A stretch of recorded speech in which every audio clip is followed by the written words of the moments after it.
for the way this is working, but what happened was Hamilton County went purple, and when Hamilton County went purple, Hamilton County Planning Department said no one could have in-person meetings.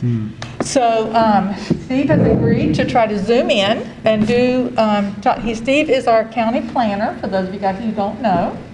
And he's been working with us. If you remember, it was back last June, I believe May or June, when we received the grant, maybe a little later than that, from Hamilton County, the planning grant.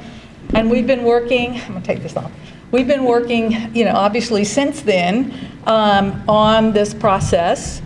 Steve and the county workers, county planners have been amazing. They've been great to work with. I sent all of you guys a copy of the plan today. I apologize it was so late. They were trying to finalize everything and get it in its, hopefully, final form, but we're meeting with you guys tonight. We're meeting with the Planning Commission the first week in February, and then hopefully, if there's not any big issues, this will be the final plan, and we'll present that to council on the 23rd. And our hope is that the council would adopt the plan, and this would give us a vision or direction for what we want to see happen on Montgomery Road in the future. It's a conceptual plan or a vision. It's not a detailed architectural drawing or an engineering study. But it does give an idea of what we would like to see. So before we get started, I just wanted to let you know, I'm the only one here tonight, but we have a very powerful steering committee. Some of you may or may not know who's on it. From the city, Tom Perry and Catherine Fitzgerald are on the steering committee. From our city itself, Sarah Allen, who's the program director for the Center for Great Neighborhoods in Covington, is on the steering committee. She lives here in Norwood on Mills Avenue. Hillary Cannon, who works for the Mercantile Library, who lives on Hazel, is also on the steering committee. Ben Eilerman, who's the development project manager for Over the Rhine Housing, who lives on Carter, is on the steering committee. And David Thompson, vice president for affordable housing for the Model Group, is on the steering committee. So they're all Norwood residents. We also have Liz Bloom, Sean Comer, and Emma Shirey from Xavier. Liz Bloom is the executive director of the Community Building Institute. Sean Comer is the director of government relations, and Emma is a community building associate. Tim Kling, the director of real estate from UDF, is on the steering committee, and also Ty Valise, the owner of AJ Cheesecakes.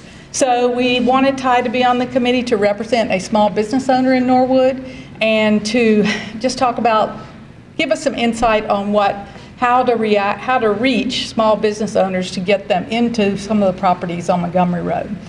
And we've been through a long process, as I said. We started in June, and then hopefully by the end of February, the plan will be adopted by the council. And just as a bit of background, you guys probably are familiar with the Norwood Quality of Life Plan or the Norwood Community Agreement that was done by Norwood Together before it became Norwood Together in 2019. And I just wanted to mention that because one of the three main goals of this plan was a revitalization of Montgomery Road. So for us, we met with the mayor last, winter, and talked to him about the possibility of applying for this grant to get the plan done, because it's one of our major goals. And I know it's one of the goals. This came from feedback from the community. So we're very proud and happy that we're moving here in this direction. And at this point, then, I'm going to turn it over to Steve. If you have questions, it doesn't look like I'm going to be able to put it in the chat because of the way this is on my computer. So you can just ask, and if Steve can't hear you, I'll forward you to him. So with all that said, Steve, it's your turn. Great. Thank you, Mary C., and thank you, Councilman Gabbard, for allowing me to speak to the Economic Development Committee of Council. It's so important to circle back to this group. The impetus for this Montgomery Road plan was to spur economic development in the corridor. And so we felt like it was incredibly important to come to you to get your feedback on the plan before adoption.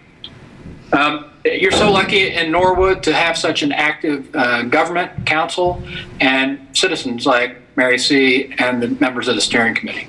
They were also a joy to work with. It's always fun to see people who are passionate about their community and passionate about improving it. So that was just great. And I think it bodes well for the future of the city. This plan lays out recommendations for public investment and the work of the community, like Norwood Together, to draw back more private investment. That is the primary goal. So it might not be exactly what folks anticipated this plan would be. There's not a lot in this plan about business recruitment. There's not a lot about a market study per se, but there is a lot that has been successful in other places, particularly neighborhoods of the city of Cincinnati like Oakley, Pleasant Ridge, Walnut Hills, and places like that. I wanted to give a quick overview of the process and then go through this overview of the plan, and then that should take about 15 minutes or so, maybe 10, and then go to direct questions, suggestions, other input that we need to take before taking a final draft to the full council. Mary C. talked about it, that in June of 2020, Norwood was awarded a planning grant for $30,000 of services. Because of COVID, those services were done through the county. In many other years, that often would be done through an RFP to the private consultant.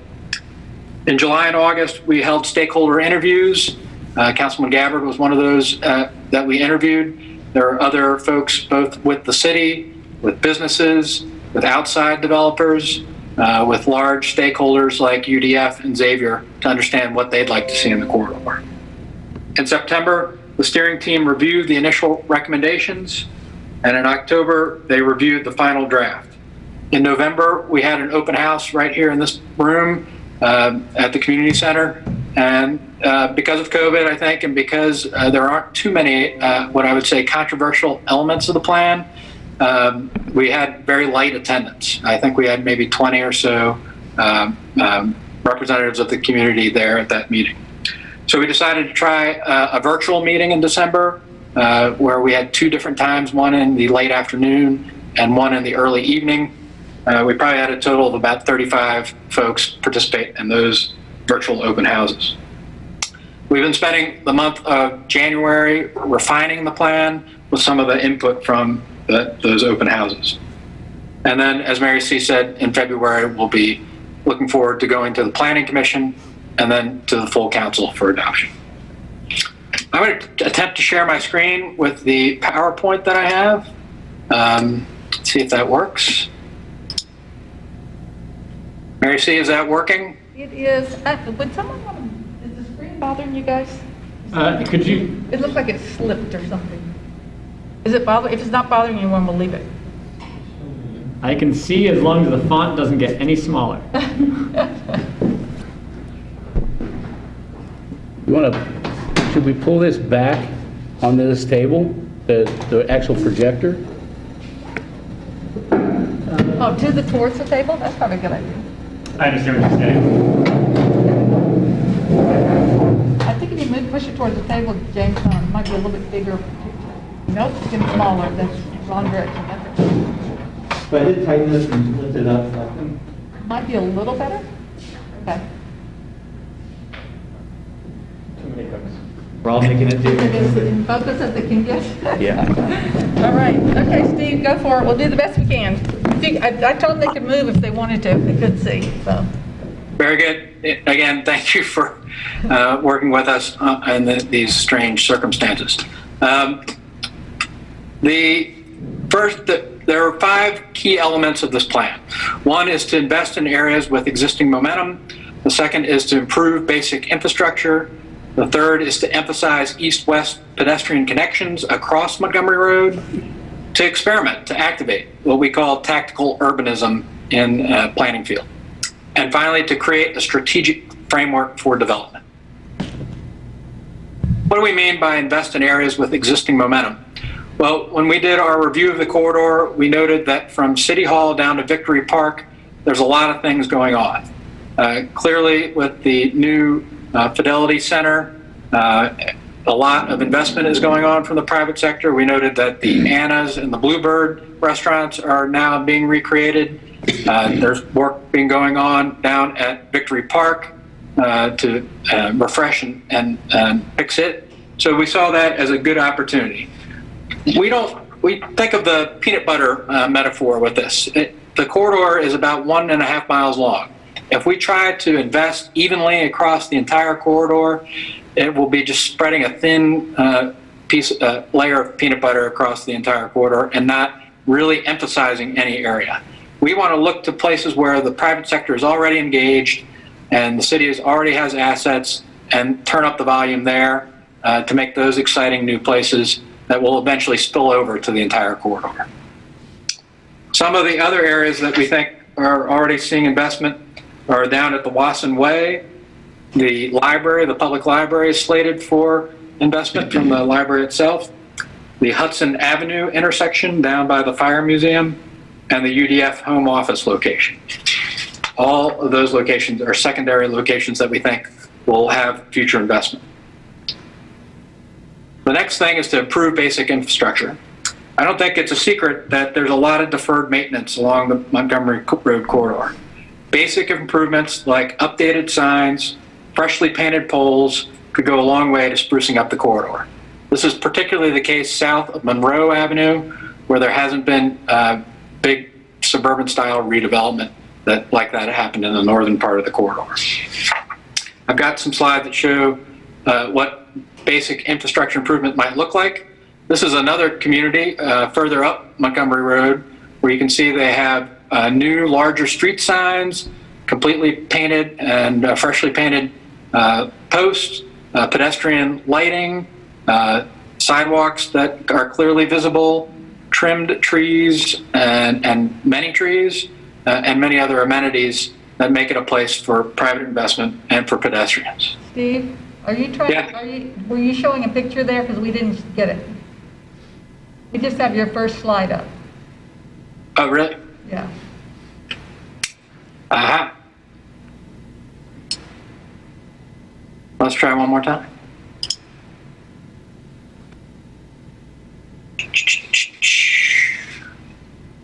If not, you could, well, do you know what page it is in the plan? No problem there. Just give me 1 second. Everybody has a computer. I could send you the Zoom link. Would that be better? If you have an extra copy, I mean, I can pull it up, but Mr. Gabbard, do you have a copy already? Oh, never mind. Yeah, so if you tell me. Yeah, I tried to forward it all out to all of you as well. Yeah, I've got it. The docs? Thank you. On the Google Docs? Oh, yeah, perfect. Yeah. You see the picture now? Yep. Can you guys see it? There we go. Yep. Yeah, I'm not sure what happened, but that's good. Yep. So the items I were talking about were the signs. The poles are all painted. There's no flaking or rust or anything. The pedestrian lighting.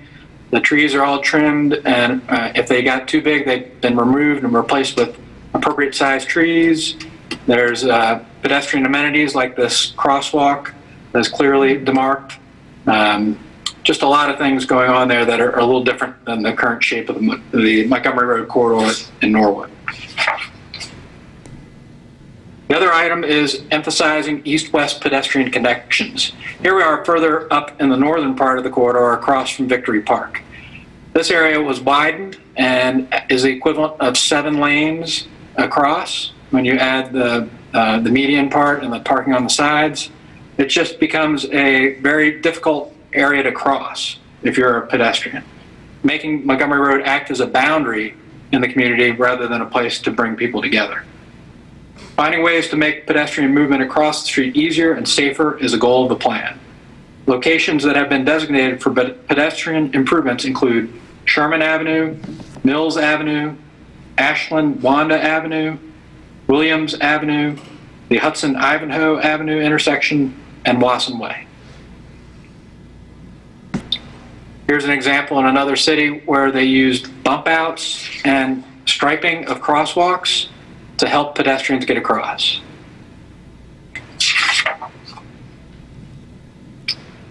Experiment and activate tactical urbanism. These are low-cost ways to test ideas before making a large capital investment and to energize and activate the community. More public spaces in the corridor could help bring people to the area and break up the sometimes relentless built environment. One place that the study identified that could have new life other than asphalt is the intersection of Lafayette Avenue and Montgomery Road, which is pictured here. Here's an overhead view of what is possible at that intersection if it is temporarily closed. You could do street painting with either chalk or temporary paint, outdoor dining, temporary outdoor dining, possibly food trucks. All kinds of things could happen here, perhaps like a little band or something. So that would be a temporary installation, relatively cheap to test before making the larger decision of potentially closing that section of Lafayette permanently. Other places that we are looking at for these tactical urbanism interventions include Heritage Park right next to City Hall, the top of the city parking garage, Central Park Fountain, the Prentice and Lindley Avenue area, and the Fire Museum at Ivanhoe Avenue. Lastly, we talked about creating a strategic framework for development. Again, I mentioned that the corridor is long and has different character throughout the corridor. So we looked at breaking it up into 8 sections, starting from the south, the Xavier University, what we're calling Town and Gown section, then a transition area between Xavier and the UDF campus, multifamily section where the Carpenter Flats building is and some other multifamily structures, relatively small section. Another transition section up to Surrey Square, the shopping Surrey Square downtown section, city government jobs section toward the northern part of the corridor, and then the Norwood lateral auto-oriented section by the Frisch's up by the lateral. In the plan, you'll find in an appendix detailed recommendation maps like this. Here you can see the proposed bump outs at the intersection of Ivanhoe and Hudson and Montgomery Road, the possibility of a new light that engineering studies would determine, new streetscaping through additional street trees, bus pullouts in these brown areas, planted median in the middle, and more designated on-street parking would be what was seen in this area. Also, more landscaping at the Xavier Norwood Plaza location. One thing I want to point out in these specific recommendations that are heading toward preliminary engineering is that this plan does propose a 3-lane section south of Monroe Avenue, permanent 3-lane section. So right now there is on-street parking except for peak hours. We would make that on-street parking permanent, in part because these bump outs would be something that would limit travel in those lanes. So that's a pretty big change from what is currently happening out on Montgomery Road. There are also a couple spots where we're changing one-way streets back to 2-way. Some of those are mostly in the northern part of the corridor, like in the Elm and Maple Avenue area. There's also traffic signal changes proposed in this plan. The removal of the traffic signal at Frisch's, potentially one of the signals at Elm or Maple. We talked a little bit about the signal at Lafayette and possibly the addition of a signal here at Ivanhoe and Hudson. So those are some of the major proposed recommendations in the plan that might be something to highlight to your constituents. How do we get this plan done? Well, we think partnerships are the big piece of it. We've had great participation from Xavier and UDF, and they are willing to make some of the changes that are in this plan. I mentioned the public library is ready to invest in the Norwood branch. We continue to want to help through things like community development block grants through the county. The Ohio Department of Transportation is doing other studies throughout the corridor and does have money for safety improvements that could help fund some of these changes. HCDC through Catherine Fitzgerald is also a partner, and with them located in Norwood, they can also help with many of these recommendations.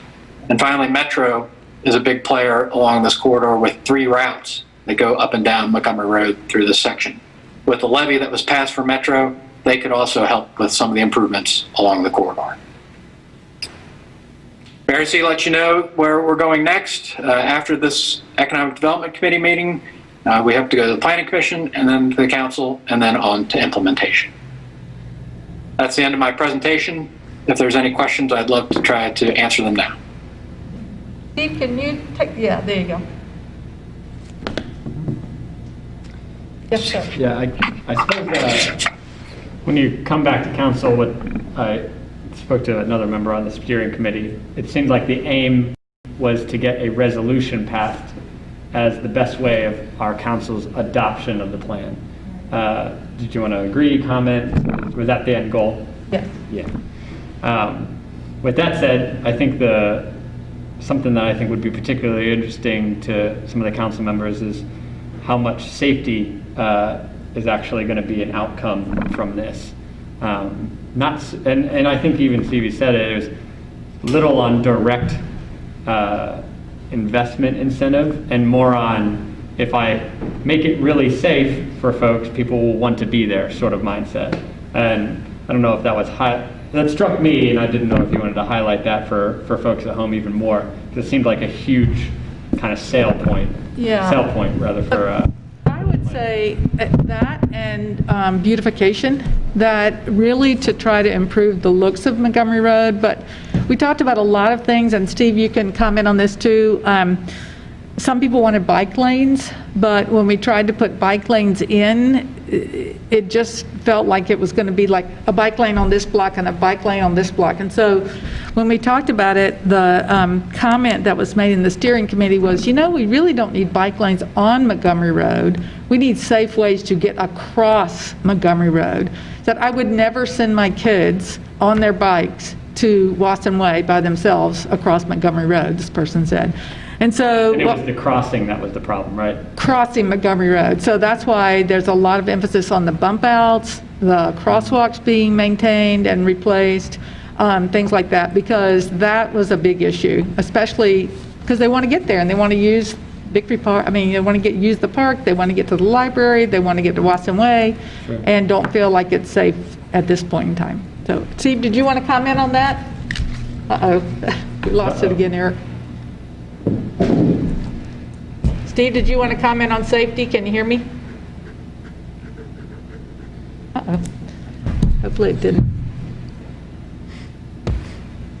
I don't know if it's an internet issue or you can just close that out, I think, because that's my meetings. Here, let's see. Let's do this. Let's close this one. See if we can get it back. Steve Johns is the host now. Huh. I'm back. Okay, we can't see you though. There you are. Okay, you're good. Did you lose? Did we lose you? I think I got frozen on your end. So. Okay, I think you did. So, did you hear what we said? Eric's question was about safety and the emphasis on safety across Montgomery Road. Do you want to make any comments on that? Yes, we heard loud and clear from definitely the public that safety is a huge concern, particularly for pedestrians crossing Montgomery Road. And the idea of these bump outs, the idea of limiting the number of lanes of travel will help reduce speeds and make the crossing safer, particularly for pedestrians and cyclists and folks like that. There's also a lot of research about parking on the road, that if there's parking on the road, the people walking on the sidewalks feel safer, which is why we've added permanent parking along the Montgomery Road. And that it seems like with the traffic signaling and the studies, it really wouldn't slow down traffic. I mean, it would slow traffic to the speed it's supposed to be, but it wouldn't cause more traffic issues if it's done correctly. So that's kind of the idea. Understood. Thank you. Thanks for the talk. Any other questions, James? Yeah, I'm looking through the plan now, and I'll say it's way more detailed than I was expecting it to be, which is, I think, a great thing. I mean, of course, we're not going to be able to do everything in here, right? But the fact that there's so many suggestions, again, about the traffic lights. I mean, actually, safety, kind of linking up the fire department with the 2 traffic signals at Maple and Elm to, give them extra time of no traffic to get out of there. I mean, lots of great ideas, things that I think could definitely be implemented. So just want to thank you all for that. I definitely think the Montgomery Road idea of going, kind of doing the road diet where you have the permanent center turn lane and then the lanes in each direction. I mean, so many other communities have done this road diet and to amazing success. And, you know, there's a few intersections I think we'll have to look at, probably like the Lafayette-Hopkins intersection, because there's just, you know, so many different signal entrances to it that, you know, just making sure that traffic just doesn't get bottlenecked. But overall, though, I think it's very, many of these things seem very feasible. So I'm definitely excited to see how we can, you know, potentially get some of these things in our capital improvement plan. So if you look at there's somewhere, I don't know what page it's on, Steve, do you know where the rendering is of the Lafayette intersection? You have to know off the top of your head. There's a picture of kind of an idea of how the tactical urbanism could be used at that corner to change it and then make it less light changes there that people have to sit through, and also safer for pedestrians, because that's like 180 feet there or something like that. It's a huge intersection to walk across. Yeah, so the rendering is on page 20 in the plan. Yeah. And then the block there where the Firestone is, there's no crosswalk to that block at this point in time. So as one of the business owners there said to me, it's like falling off a cliff. I mean, like, it's just an empty block there and there's no place. So so the plan tries to address a lot of those issues. But, and the best thing to look at if you want to see the details are the maps, and the maps are in the appendix, right, Steve? That's correct. Yeah. And so these road diets have become quite a fad. Springfield Pike in Wyoming just recently went under a road diet where they went from 4 lanes to 3 lanes with the idea that that turn lane helps people from having those rear end collisions as people try to make a left and people are trying to pass at the same time. And so they actually have more traffic on that road according to the traffic count. So if they're able to go to that 3-lane section, I'm very confident, and I think the engineers will agree that Montgomery Road can do it too. That's great. the other, How does the new proposed movement of the VW thing play into this plan? Does it at all? On the map, if you find that site, it really asks right now that, first of all, we eliminate the curb cut on Montgomery Road. Mm-hmm. You know, that's another safety issue, especially because of the entrance to Wasson Way. But the only recommendation of the plan is that the Joseph owners tear down the building and maintain the property. So I believe, right, Steve?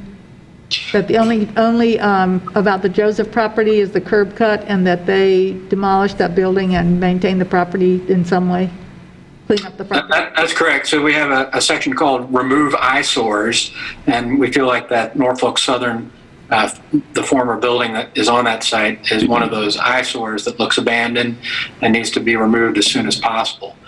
So that is definitely a short-term recommendation for that site. We'd love for that development to meet the current zoning standards, to bring that building closer to the street if they are going to proceed with the dealership. And then definitely that curb cut that Mary C. talks about. That curb cut would be really close to the Wasson Way and could potentially be dangerous for that crossing. We talked a fair bit about not trying to dive too deeply into that one particular issue because we are dealing with a 1.5-mile corridor and didn't want to get bogged down on one particular site. But we did say, as Steve said, to make sure that if whatever you decide, that they do follow the form-based code. And so, anyway, James. Yeah, I also like the idea too in here, if for some reason that dealership, I guess if it does end up moving, you all recommended that we take the opportunity to align Clinty Avenue basically on both sides to match up together. And I do think that's a great idea, and probably will help kind of traffic flow there too if you can have the greens at the same time by doing that. So yeah, anyways, like I said, there's just so many of these little mini, small recommendations, but they'll have big impacts, and they're scattered throughout this thing. So, I mean, frankly, I'm excited to get this thing online so that we can share it with our constituents and let them see it as well. I think there's, is it 3 road alignments in there? It was the Allison and Wanda, no, Ashlyn and Wanda, the, That realignment, yes, Yeah. is proposed up by the old train station there. and then the one that you were talking about, and the Clinny, and was there one more? Oh, Lafayette reconfiguring was the other big one. Maybe Yes, something- there's some minor changes at Ivanhoe that we have suggested as well. Great. So where do we go with this from now? I mean, is it, who makes the decisions on, we like the whole plan, we want to put ideas in, and we don't really like this or that? I mean, So, Steve, did you hear that? I did. So how does this get implemented, right? That's a big piece. There's things that are low cost, like the temporary potential change at Lafayette, which, you do it for a weekend, doesn't work out, it was $1,000, not too big a deal. There's already a safety study going on from ODOT, and I actually know the consultant that's working on that. So they might take little pieces from this plan, certain intersections, and then recommend improvements from there. So it's probably going to be the old how to eat the elephant. Montgomery Road is a big project, as we've outlined. It's going to be challenging to do it all in one fell swoop. So looking at these opportunities to do little pieces at a time to continue the momentum. I think the big piece that I've heard the mayor and administration talk about is that Montgomery Road needs to be resurfaced at some point. That would be the point to do a lot of the major changes that are imagined, to try to fold in the medians, the bump outs, the bus pads, all the hard concrete capital items that are going to cost a lot of money. And that might have to be done in phases, where in our estimation, the section south of Monroe, again, is the part that is really in need of the most help. So perhaps that is the first section that gets phased in as money is available. That's something that I would suggest that you as council members and the staff, hopefully for the city, can look to some sort of way to incorporate these recommendations into the capital budgeting process, so that we can slowly but surely have money allocated to move these projects forward. So Steve, I think also part of the question was if they had comments of things, I know that things they don't like or things they think should be changed, at this point, what should they do? Yes. I would send an email to me and Mary C. We are in the position to refine this in the next 3 steps, right? So if you guys have comments as an economic development committee, we want to get them incorporated as soon as possible so that we're moving towards something that will be ready for adoption by the time we get to council. So we would ideally like to have your comments as soon as possible, maybe end of the week, if that would work, so that we can make those changes and so that the next version we show to Planning Commission incorporates the things that you see need to be changed. So just to give you a heads up, so at all the public meetings, people made suggestions, and those have already been incorporated and changed in the plan from what? Well, and Mary Sue, I think this is the caveat we keep bringing up. Some people are getting ahead of us. Yeah. They were talking about detailed design pieces that will come out in the engineering studies. We don't know exactly what the bump outs are going to look like. We don't know exactly what kind of landscaping is going in certain places.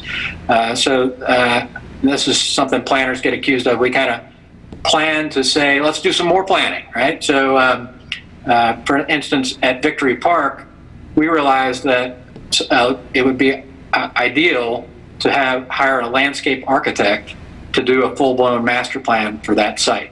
There's a lot of interest in there. So this plan calls that out, that park could use a redo maybe, but we don't want to go too far in saying how that redo is going to be done, because that's out of our level of expertise. So like, for example, the little heritage park by the city hall, that was something that was recommended by the plan, and especially because of COVID, so there'd be outdoor seating for the restaurants. So, and they've already received funding for that through a grant through Hamilton County. So there was COVID money that was extra. So I think that if you guys, for the most part, the council for the most part likes the plan, then hopefully it will direct the spending for things like that park, or things like the landscape architect for Victory Park. I think so many people felt like that area is like what would be Norwood's downtown. Let's make it look like Norwood's downtown, a place where people, feel proud of when they're down there. So that's kind of hopefully what the plan will do, is direct that spending, like Steve said, influence the capital budget. So. Well, and we're hopeful that there will be grants too, so it won't all just be city monies. I could see something like Victory Park being something that Norwood together could help find foundation dollars or things like that to help with the design part. It's the implementation part that often falls on the city funds and state and federal funds as well. And like for roads too, I think there's money being sought to redo Montgomery Road. I'm not sure how long it'll take to get it, but I know that I think it's being looked for, so. Anybody else? You guys have Steve's email? Because I could, or you can get it, I'm sure, Hamilton County Planning. Yeah, it's in that email too that you sent to Gabbard, DiNardo, Thompson, and I. Okay. So it's in the body of it. Oh yeah, there you go. I forgot about that.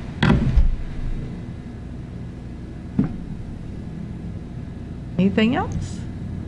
Eric, you got any comments? I think it looks really cool. I need a little time to digest it. I got it today and was looking through it when I could. But I think you're making great thought out recommendations. I appreciate that you've kind of gone through and prioritized a little bit what we'd be looking at. Yeah, just interested in moving it forward, really. Yeah, the one thing a question I have, just so that we can just make it clear, does us council voting, like our resolution to adopt or support the plan, does this mean that like it's our intention that every single thing in here gets done? Or is it more just, are we supporting the overall goal that it's striving to do? I mean, do you have an opinion on that? My opinion. Right. So I think of this similar to how you would adopt a comprehensive plan, right? Often those documents back in the day were very long, had kind of almost a grab bag of ideas, like everything, it's comprehensive, right? So, cities would adopt them usually, not by ordinance or anything, but just by resolution. And so say that, yes, conceptually, we agree that this is the way forward, but it's not binding and to say, wow, we have to do everything in this plan. That's where it comes down to the council and the administration on which pieces you pick, which makes sense now. It just gives you a pathway forward. And your resolution is saying that, in general, we're behind this plan, right? So it gives kind of a green light to the administration to move forward with elements of it. So not binding, not legally binding, kind of a way to show momentum and show that, hey, here's a guide, a roadmap, no pun intended, for this corridor that you can always look back to and not have to reinvent the wheel every time you're looking at one particular element of this corridor. That's perfect. Okay, that answers a lot. Thank you very much. Yeah, I was looking at kind of the same way, that this would be a roadmap for us, because, there might be things in here that the plan says, hey, this would really look good in this particular section, but, the city doesn't have funds to put in their budget, so, it has to be tweaked. But it gives us kind of a guideline, a roadmap to look at, hey, this would probably look good in this area. Let's start crunching numbers on this, whether it's the parks or, streets or street realignments. those kind of things. The islands, I really like the islands in the real wide sections that we have. I would like to see the islands come all the way up, just maybe a little bit, like incorporate the crosswalk through the island. So there's kind of a buffer on both sides of the crosswalk, those kind of things. If I'm not mistaken, back in the early part of this decade, when when Montgomery Road was last resurfaced, there was the thought of putting those islands in then, and a lot of infrastructure was kind of put in place, whether it's water lines to use for irrigation and those kind of things. I don't know 100%, but I think I recall that because I was on council back then, and but we just never ended up putting islands in. But it's those kind of things that we could look at.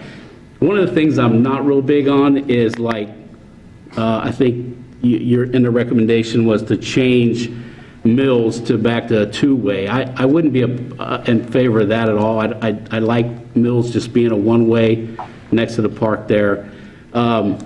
Although, your other recommendation down by, say, I could see keeping maybe Elm one way, but maybe not Maple. At least that last block, that first block by there. I like maybe eliminating that light at Maple, keeping the one right there at Elm. Because especially those lights are not lined up or engineered right. You stop at every single one going through. But there's just a few different things like that. But in general, I think that the plan looks pretty well. There's a lot of great ideas. Just for point of clarification, on the part where Lafayette comes in at Cameron and Montgomery Road, is the plan to experiment with blocking off Lafayette altogether and just having Cameron come in, and then Lafayette would just be a dead end there. But you could use that last block, since there's not much there, as almost an entertainment thing. See, this is where I'm confused on the picture. That looks like Lafayette and it's not stopped. Yes. At Lafayette, we wanted to take advantage both of the sorter right away and all that pavement there, and because that makes that intersection so awkward. Yeah. When I have been on Montgomery Road, I think it's nearly 60 seconds that you have to wait through that series of lights to all work together. Mm-hmm. And that's creating some of the kind of congestion in the area, and I think some frustration on the drivers. So that it was both trying to look at a way to simplify that intersection, take advantage of all that space that's there, and then also try to create some pedestrian safety on that east side of Montgomery Road to make that crossing easier. Yeah, I like that.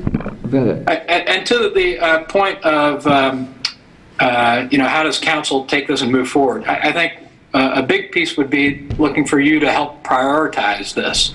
Like I was saying, if you tried to do all this at once, it is in the millions easily of dollars to do it all. But you guys know the community better than I do, and helping to find out what makes sense first, and then also being opportunistic to know, hey, if there's funding available for certain pieces of the plan, move those forward first instead of trying to wait for the whole shebang. I had a quick question. I don't know the answer to this, but our neighbors in St. Bernard recently did something like this through their town, and it made a world of difference in the way that the Vine Street, I think, there looks up and down. But do you know, was that done with a plan like this? How did they get the funding for that? Because they're a very small community as well. I didn't know if you happen to know or not. A similar plan in St. Bernard. Yeah, so I think they did use some of their community development block grant money for that, but they also are in a better financial position than Norwood, I believe. They do run excess generally year to year. Their big industrial piece, Procter & Gamble, for them is still there, so I think they have a little bit more cash to do those kind of things than my understanding is with Norwood kind of being a tighter budget. It makes sense. Yeah. It doesn't mean it can't still be a goal to get, and one step at a time. It's like Steve said, eating the elephant. So. Gabby, the thing about Lafayette too is where they wanted to do the tactical urbanism. In other words, a temporary blockage to see how it would work, and put the entertainment and the food trucks and all that there and have like a community block party or something at that spot. Yeah. Which would be kind of cool. I like trying to do it as a temporary basis, and then that way you're not out a bunch of money if it doesn't seem to work. Yeah. I like that. The city parking garage, are we talking about the old GM parking garage? Yes. Yeah. I could see, one of your comments was about maybe it being difficult to get food trucks up on that top deck, but because of the height of getting up and down those ramps inside there. But if they could, that's a cool idea to, a lot of places downtown, it's real popular to have the rooftop bars and cafes and such, and to be able to do something like that up there, that's kind of an exciting new venture. Yes, it seemed like a very underutilized asset right now, and so trying to think of some creative ways to use it makes a lot of sense to me. We heard some from the public at our December meetings that there are some concerns about safety and lighting at that facility, but when I've checked it, and I checked over there during COVID time, so it's probably not fair to say, but it looks like it's fairly underutilized. I would agree. So one comment too, back to the one-ways. I don't know when they were made, those roads were made one-way, but I was told that it had something to do with the plant, people exiting from the plant and causing traffic to jam up, and so they made the roads one-way. And so it may or may not be necessary anymore. And I also heard that Mills was one-way because of the safety lane at one time. So the question becomes, and that would be like a traffic study to see if it would even work, or an engineering study. But why are they one way? And they are narrow roads. That's the other piece. So.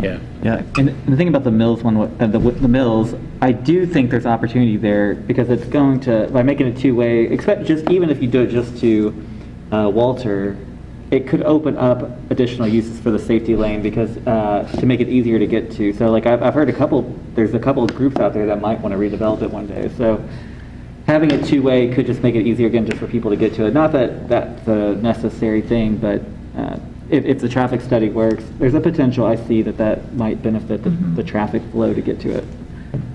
There's a lot of potential for that area. So just one last question for me, and I won't ask any more.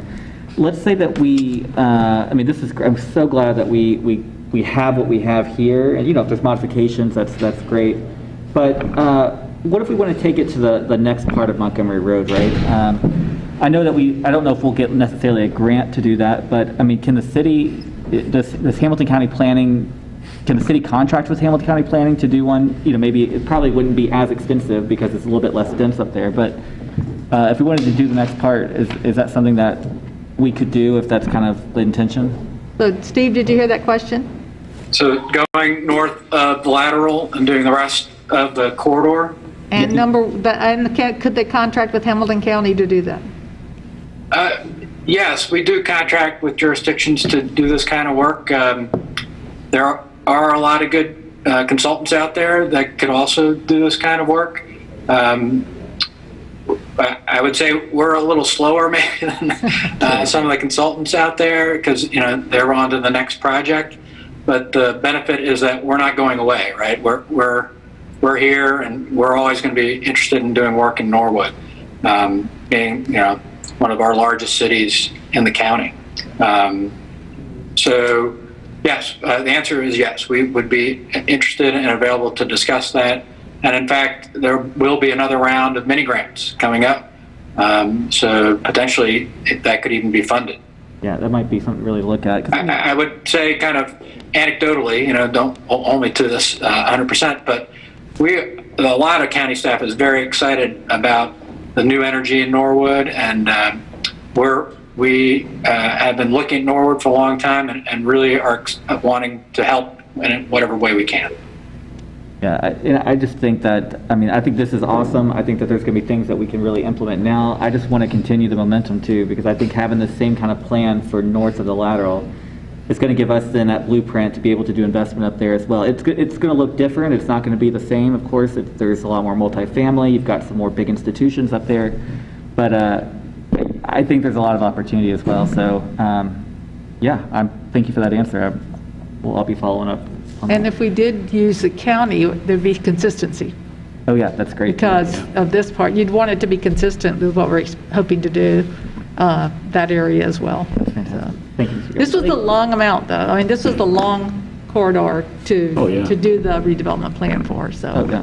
I think there's a lot of things that can be done in this particular plan, in this section that we're looking at, that, don't necessarily cost us an arm and a leg or put a major hit on the budget by doing things like painting the poles and new signage and some new signaling, upgrading some crosswalk areas and things like that. Just that little bit of beautification can go a long way. And then you start looking at adding landscaping in certain ways. You pointed out a couple areas where, even business frontages, they could just be cleaned up or, maybe just redone a little bit.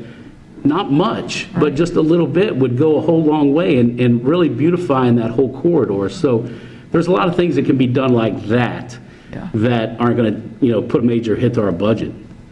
Well, and a couple, I don't know if you noticed, like one of the recommendations is to have the signs that are broken, like at Norwood Plaza, taken down.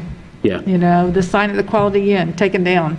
And potentially, move the chain link on Montgomery Road, replace that with something else that would be a lot more attractive than chain link or something like that. So those things are, they're doable, right? So. Any other comments or questions for Steve? All right, thank you guys. Thank you very much. Well, thank you all very much. You've got his email address, and my email address, so if you have any comments, please do send them, because we want to incorporate everybody's idea in what we do. Great. Perfect, thank you very much. Thank you, appreciate it. Thank you, Steve. Thank you, and thanks so much for allowing me to present in this manner. Yeah. Thank you for all your time that you give to the city. Again, it's such an important part of Hamilton County. We're proud to be doing work in Norwood. Well, we appreciate you being flexible and working with us in this format. Thank you. Talk to you soon. Bye-bye. All right, very cool. Next up, we have PKL. PLK. I always get it backwards. Which one is it? Whatever you want to call it. Yeah, PLK. All right, my bad. They're going to give us kind of an overview, little thing, because they're really going to be presenting to you guys on finance here next. But give us just kind of a quick little overview. Out of your way.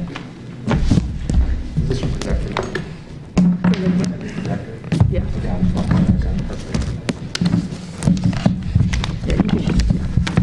Yep. It's actually my son-in-law. I was told not to use the cities. For some reason. Yeah, all this cords are mine. Okay, that cord extension, what are you using? Well, to project the cords on them. We'll make it work, James. Yeah. Yeah, I'll let you control it. Nick, these are for the next. This is this one.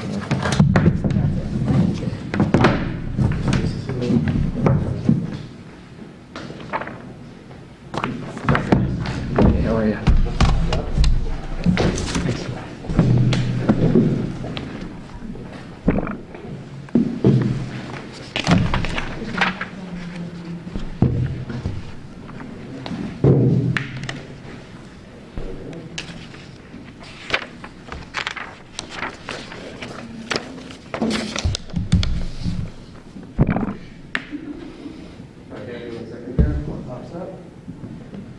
All right.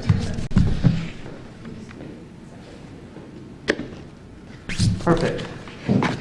I'll try to straighten this out real quick. And again, my apologies, we were confused about which one we were presenting at. So do you want me to stand or sit okay? Does it You can matter? sit. Don't matter. Sit, yeah. Perfect. Thank you. So again, my name is Nick Langenfelter. I'm VP of Development for PLK Communities. Many of you have heard from us before, so all we're going to do tonight is just on the development side, give you a quick idea of what's changed in the plans since the last time and a quick update on the economic impact numbers. And then what we'll do at the finance portion is specifically discuss the ask and the CRA. So some brief updates we're going to cover on here are just the changes to the preliminary plan. What is the current phase 1? And then again, what's the economic impact? So since the last time you all saw the plan and today, we did have some major changes. As you get into the design, you further refine it, there's certain things that make more sense. So the largest change we made was we detached the clock tower. So if you haven't seen the updated renderings, this is the updated rendering to the entrance right now.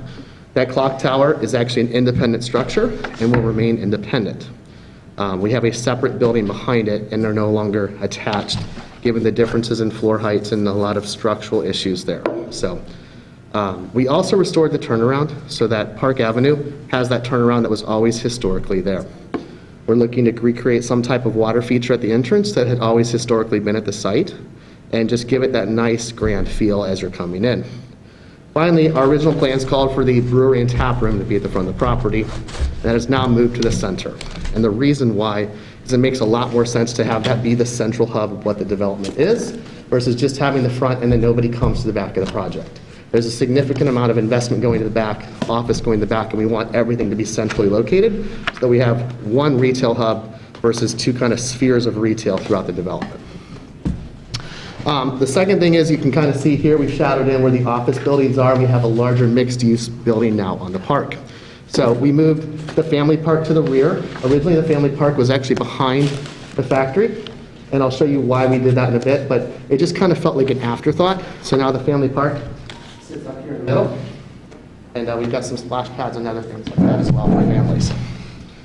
The other thing is that we did is we removed what we call the overbuild units on the factory. So we wanted to go up 3 to 4 stories on top of the factory. Unfortunately, due to no structural records, they won't let us do that without reinforcing the entire building with steel.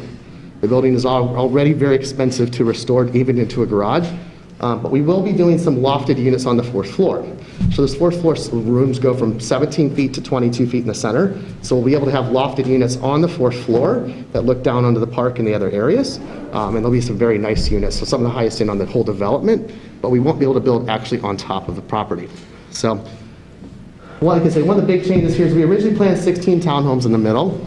But you can see now it's graded. We want to do a mixed-use building, and this mixed-use building will be significantly more expensive and larger. So from a tax base standpoint, it makes more sense to build a larger building. It's also the most valuable pad on the site. When you really get down to where's the office on the highway, where's the central activity here, what we didn't want to do is create townhomes where people were worried about noise, or there's too much going on outside, and all of a sudden that's right outside your front door. We're envisioning anywhere between 80 and 100 residential units in here in some capacity with ground floor retail, kind of finishing that out. If we don't go residential, we have had significant interest from office tenants, and we would actually look at putting an office tenant there if we could get the right tenant. There's a lot of technology businesses out there that are looking for that high activity that actually might want to be in that spot more than the actual highway spot. So we're leaving that flexible at this point. We have so many residential units coming online in the first phase anyway, between 250 and 300 units, that it doesn't make sense to build it yet. Let's go ahead and build this plan out and then decide what goes on that site later. So finally, the Food Innovation Hub, which you can see in the bottom left, that's the original building that used to sit up on Beach Street. So we've added an addition to that. So we've been working with Jobs Ohio to actually make that Food Innovation Hub larger. We're working on a $2 million grant to help subsidize that expansion, but that will allow us to go to 18 restaurant-type style startup tenants. Whether that's some type of the next smoothie shop or something else, it allows us to make a larger hub that becomes more central. That will actually be about 50% of the retail built in the first phase. So in phase 1, there's about 40,000 square feet. That makes up 19,000 square feet of the development now. Pretty significant number. By the time you got the brewery and that Food Innovation Hub, we're about 70% pre-leased, or will be before we start development. Finally, again, this highlighted here is everything that's in phase one. So all of this will be built, all the central infrastructure will be built. The parking garage, which is the factory to the north, the food innovation hub, your central corridor and green space. You can now see the brewery, dead center, right in the middle of the project, where it needs to be, and then the residential buildings to the south. When we actually build this out, we will be building this central corridor building, as well as we call the Beach Street buildings down here, Beach and Kenilworth, and then we'll also be building the residential on top. So you'll see this whole residential corridor here completed in the first phase. It'll be delivered over about 9 to 12 months. We don't want to deliver, again, all the product at once, or you're going to flood the market, and it will be a detriment to all of us. And again, you'll have this centralized pad here that at the end of the day, where we have the townhomes, 16 townhomes, a much larger building, office, other type of revenue sources, made more sense. What we did lay out is, do we move the townhomes to the southern pad? What else do we do? We just don't know. So these two pads here are what we're calling phase 1B. So when we get to the finance portion, you'll hear me say A and B. All of this is in phase 1. These are just 24 to 36 months behind.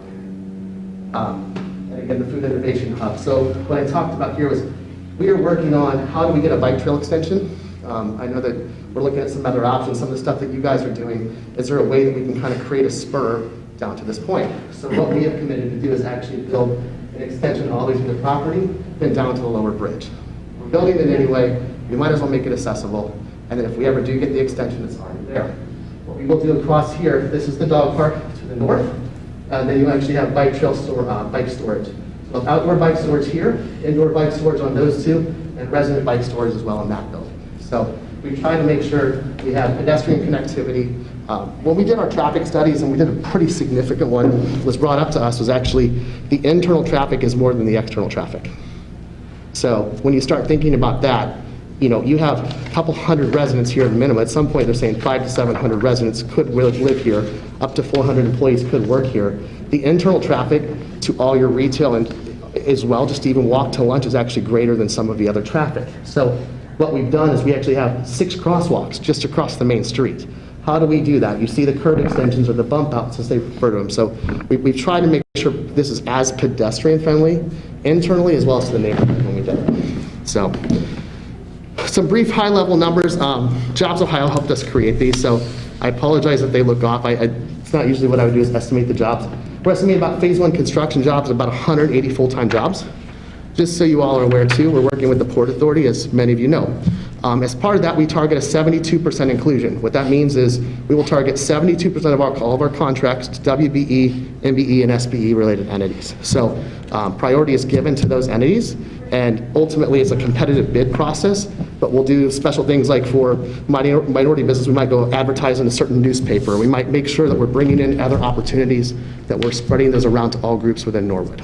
So full-time jobs on the office, this is assuming a 200,000 square foot office, whether it's one building or two 100s, it's roughly 400 jobs. So full-time payroll right now is looking at about $20 million annually once those offices are built out. Again, we're phasing this. We have to phase a lot of the infrastructure. So what makes that a little difficult is this property has no sewers, it has no water, it has nothing to those highways. So as part of phase 1, what we're going to be asking in the next meeting is, how do we fund that infrastructure with a TIF? From our taxes that we are paying. This is a project TIF. It will not be funded by anybody around us. It will be specifically funded by our development and the taxes we would have paid.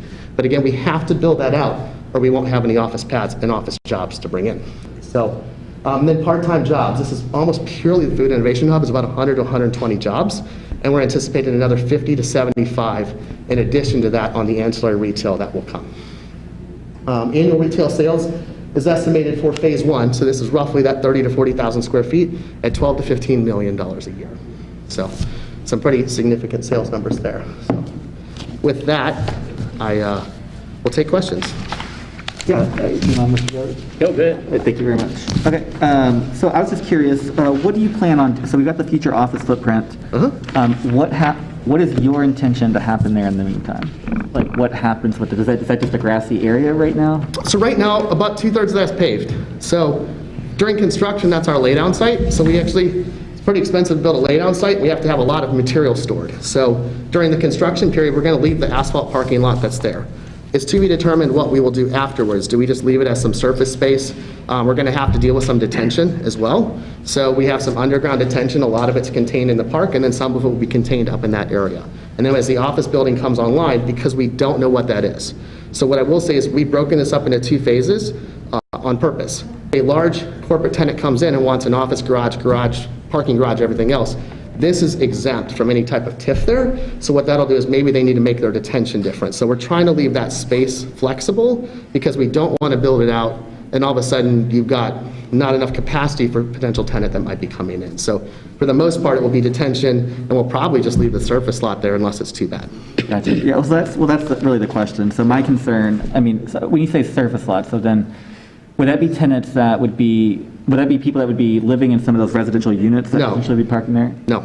What would be the surface lot be used for? So, I mean, that might be you have market hall, you might have an event going on, there might just overflow. Like, what I would tell you is, as far as your residential in phase 1, all your residential is to this side of the property. So if they're parking over here, that's a really far walk. So the parking for phase 1 will be contained in these southern lots, as well as this main building parks in the parking garage. So the majority of your residents are actually sitting over here. It would be way too cumbersome for the majority.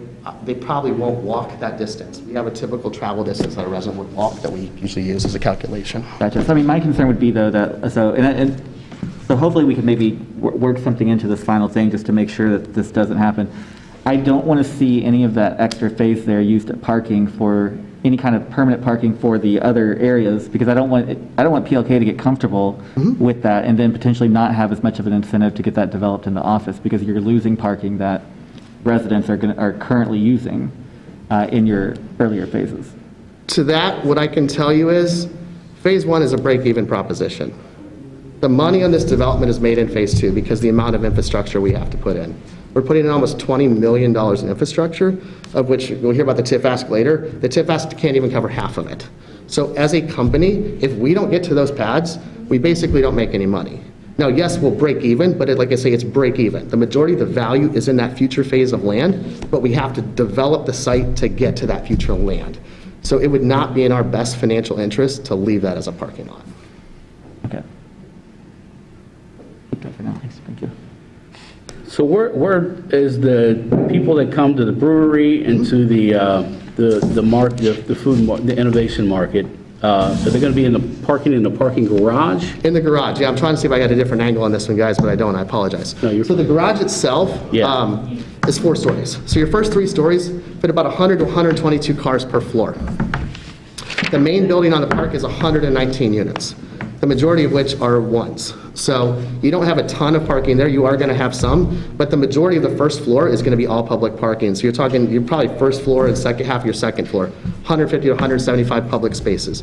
Plus, then you're also going to have surface spaces to the rear. You're going to have all these surface spaces here on both sides. We will likely pave this portion some point in the beginning, so we have overflow if we need it. Okay. And then your this back section were for office. Is there?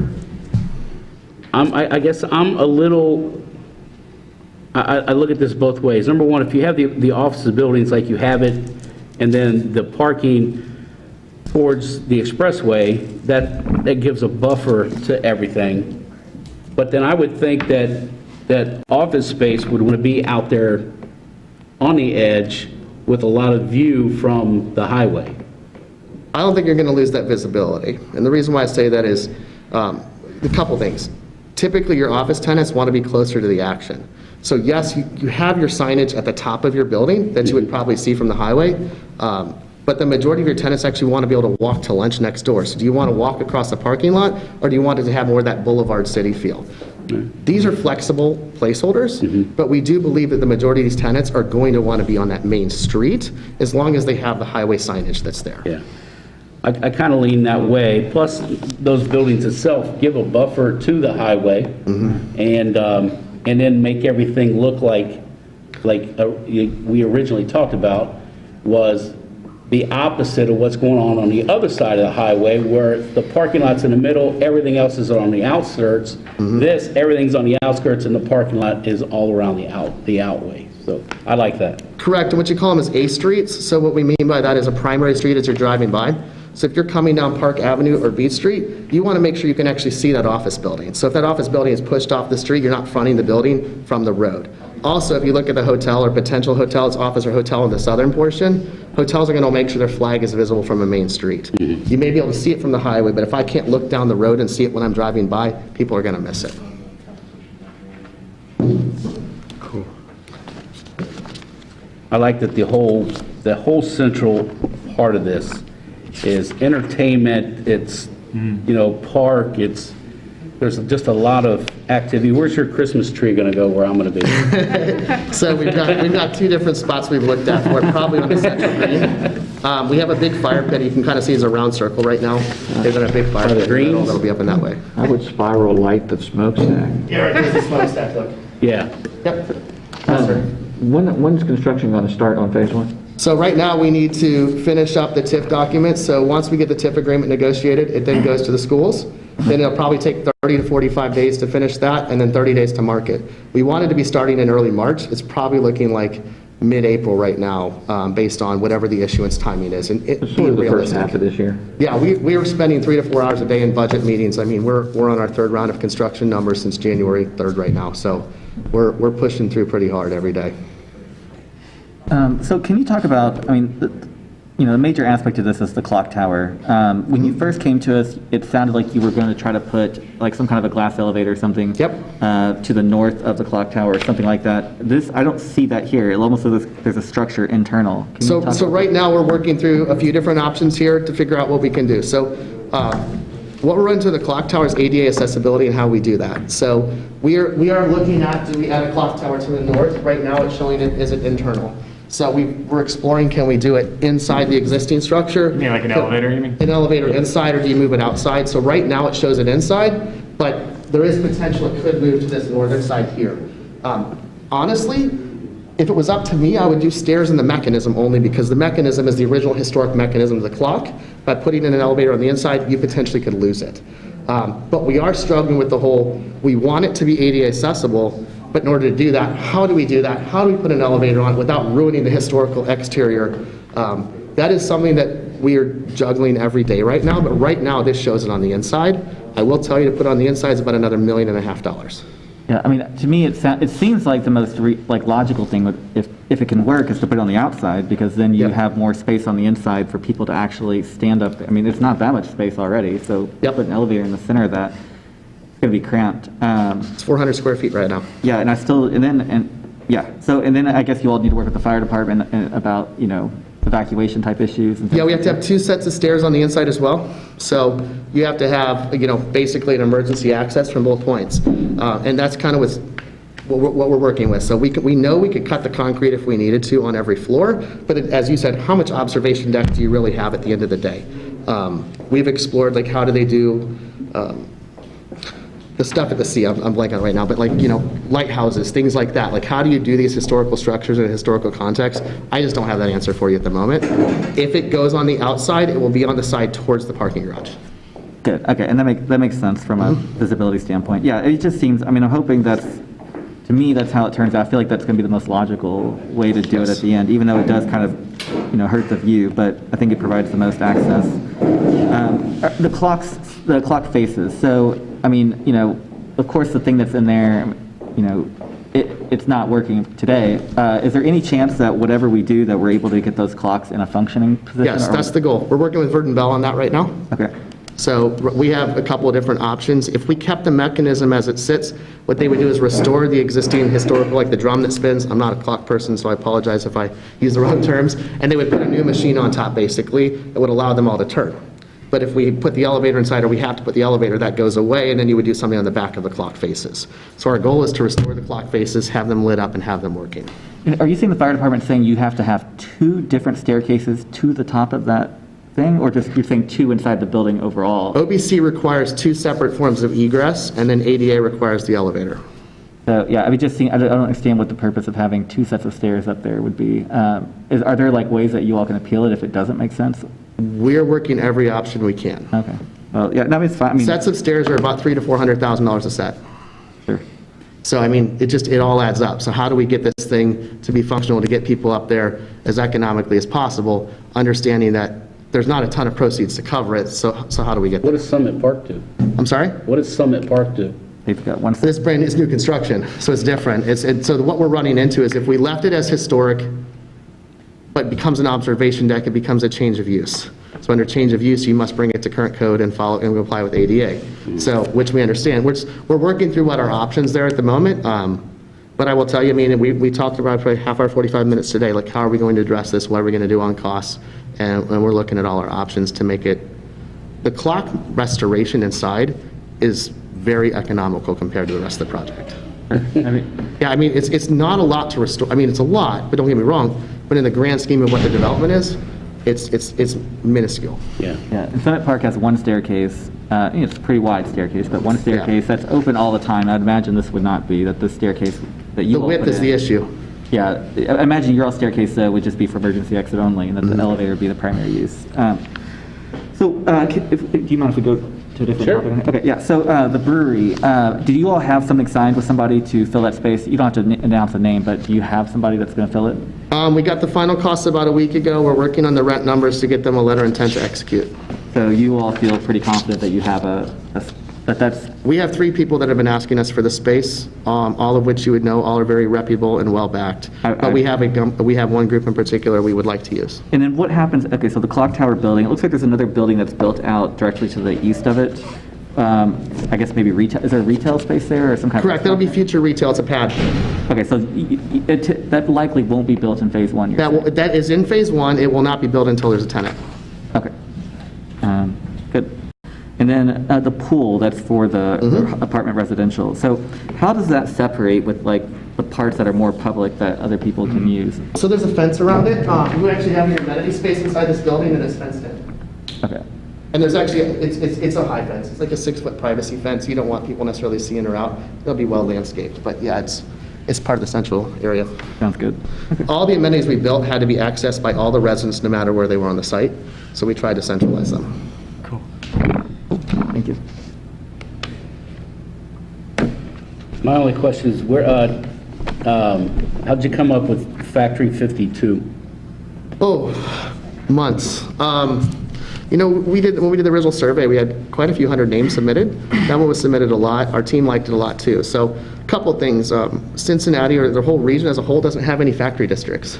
So it was one thing that we thought we could tie into is Norwood is where most people left the city of Cincinnati in the late 1800s to actually bring their factories. So that's why the factories were here. So we're like, hey, if we're going to create a district and create a look, let's call it the factory look, call it a factory district. So, but I also didn't like the term district because I feel like everybody's using the word district right now. So what we liked is 52 cards in a deck and just kind of pay homage to what the site was. Oh. So. The other thing I just want to say, so I don't know, does all of council, I mean, I know I got the PUD stuff, I think, but do you have the final PUD plan? So, I mean, if you could get us, I mean, even a PDF document of whatever you submitted to the Planning Commission, I think it's going to be helpful for us to have that to, we have the public hearing on Tuesday. I think it's going to be very vital for that. Yeah. Yeah, thanks. I just wanted to chime in there. We're still trying to figure out what council wants us to present next week, how detailed. So we are looking for your all's feedback on kind of how in the weeds to get there. If you have thoughts on what to bring to council for that presentation, whether we re-give the planning presentation or we just focus it on this, or if there's questions you have that we think your colleagues would want to know before. This is also sort of a little bit of a trial run for us too, for council next week. So we are open to any and all feedback about meeting between now and then, or if there's other questions, or what you would like to see in that presentation that we can bring to council next week. But we can also make sure you get the whole packet too. So Yeah, you can have this tomorrow. definitely It's just a make sure lot, the council members have the whole thing. And then, I mean, I'll defer, I mean, I'll let Gabby kind of work with you all if you want on what he feels, but I don't think it does not have to be the whole planning commission presentation. If people want to see that, definitely they can watch that, but. Well, council, sorry to interrupt you. You're Whole council did see, like 2 meetings ago, the full plan. So I feel like this packet is kind of, I think one of the pages was called updates since Yeah. prelim. So I think, this was a really nice kind of what changed. Yeah, so We can do that in final materials too, because that was the other one that wasn't honed in, so you guys know that exactly what we've committed to as a company. Well said. Yeah, you're right. Yeah, Yeah, I was trying to think of the things I didn't cover last time I was there. that's correct. You're Yeah. So the original thing that we had, though, it was the preliminary, like, as I said, it was the preliminary approval. So for sure getting just, like I said, all the documents for the final, I think that'd be helpful. And then, but like he just said, we've gotten the bulk of the presentation, so it sounds like highlighting that is probably going to be the best thing, because at that meeting, we're not considering TIF agreement, we're just considering site plan, we're considering design, and that's it. So, you know, some of the stuff that we're going to get to finance committee, don't worry, I wouldn't worry about any of that, because you all can figure out how you finance it, you know, in separate conversations. We're just trying to figure out how we plan it. So, yeah, that sounds good. The other thing that I have here, okay, so what about the retail space that's directly north of, you know, the Park Avenue extension, whatever you all name that street, but the little square retail space that's right at the corner of Kenilworth and Park? Is that like also is that going to be in like your phase one, or do you have a tenant for that yet? There's no retail down here. This is the only retail here. No, oh, it says retail. It says This is residential. Oh, it says Sorry, retail. it's probably hard to read. It's residential. Oh, hold on. It says retail 4,000. I'm talking about north of Park. Retail 4,000 square feet. Yeah, that's the one I said we're building at a future point. So this pad will be here. This will be grass. Okay, so that, and then the one, so you're saying that one and the clock tower retail space? No, Clock Tower Retail will be built in phase one, because that's our leasing center. So, and we actually have a prospective office tenant for this building as well. Okay, I think we had, yeah, I think we were misconnected. Okay, that sounds good. Thank you. Yeah, that's it. Anything else? Thanks, Nick. Appreciate it. Guys, appreciate it. All right. No one has anything else? We'll go ahead and conclude this Economic Development Committee meeting. Thank you. Cool, thanks. Thanks, guys. Great. You guys want to sign?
Okay, I'll start us off. On the agenda tonight, there are three main items.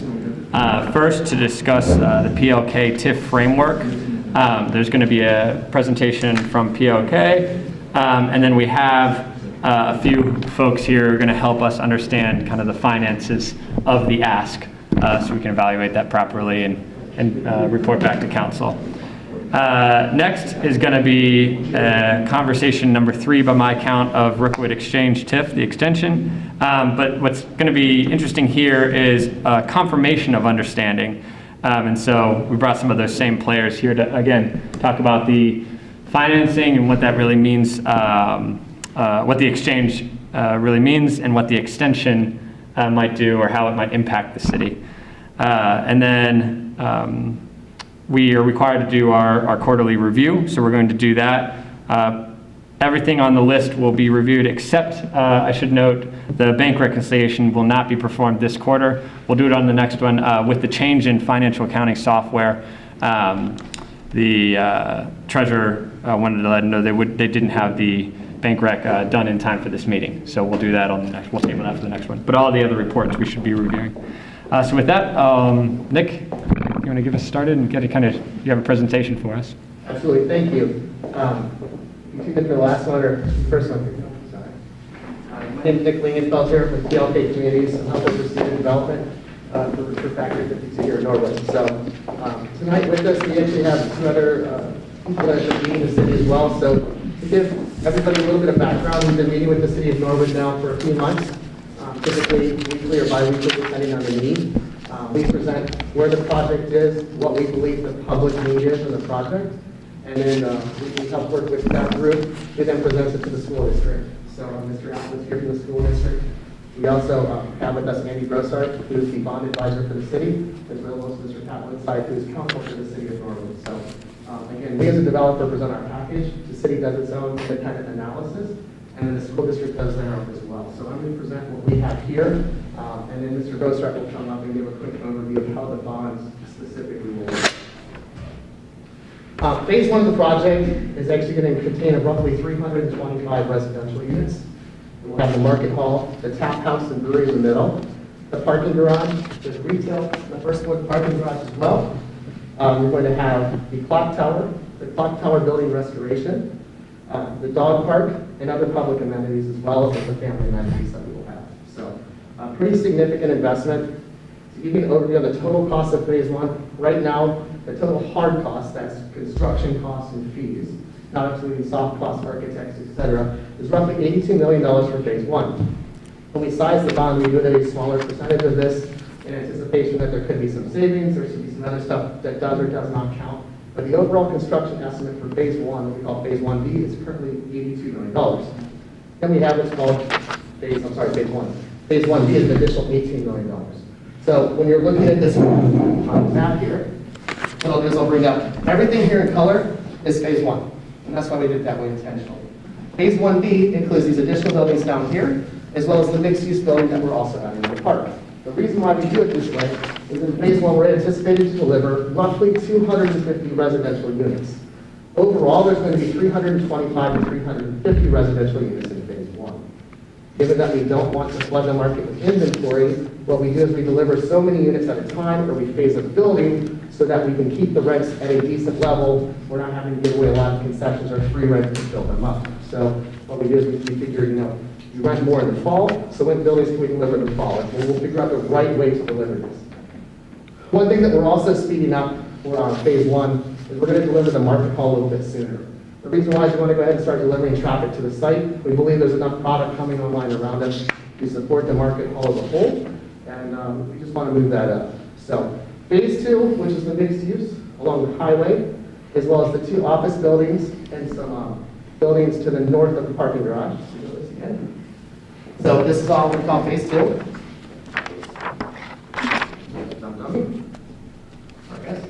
Phase 2 is everything out here, as well as 2 additional buildings to the north of the parking garage. That is anticipated to be about an additional $59 million. That's 2 office buildings, that'll be roughly 100,000 square feet apiece. It does not include any additional infrastructure for those. So overall, the project right now is tracking to about $150 million. Again, that is just a rough number based on where we believe the future outlots to be. Everything in phase one is right around $100 million of hard costs today. Go down here real quick. Sorry, I'm going to do a little laggy here. Again, everything here in the green is phase one, the blue is phase 1B, everything in the white is phase two. We talk about the TIF agreement tonight, that only includes everything currently in the green. Everything in the white will be negotiated separately. The reason why is we don't really know what those office tenants want, and we don't know what they're going to need. It's likely that they could need a garage, but we don't know. We don't want to put that in place today and go ahead and start that clock. We are willing to commit to and start the clock on the phase one portion. And we'll go through the repayment there, but it's pretty significant compared to the actual borrowings. The overall impact, again, we went through this in the last meeting, but I'll just roll through here. About 180 construction jobs, roughly 400 estimated full-time jobs. Estimated payroll from the office is north of $20 million a year.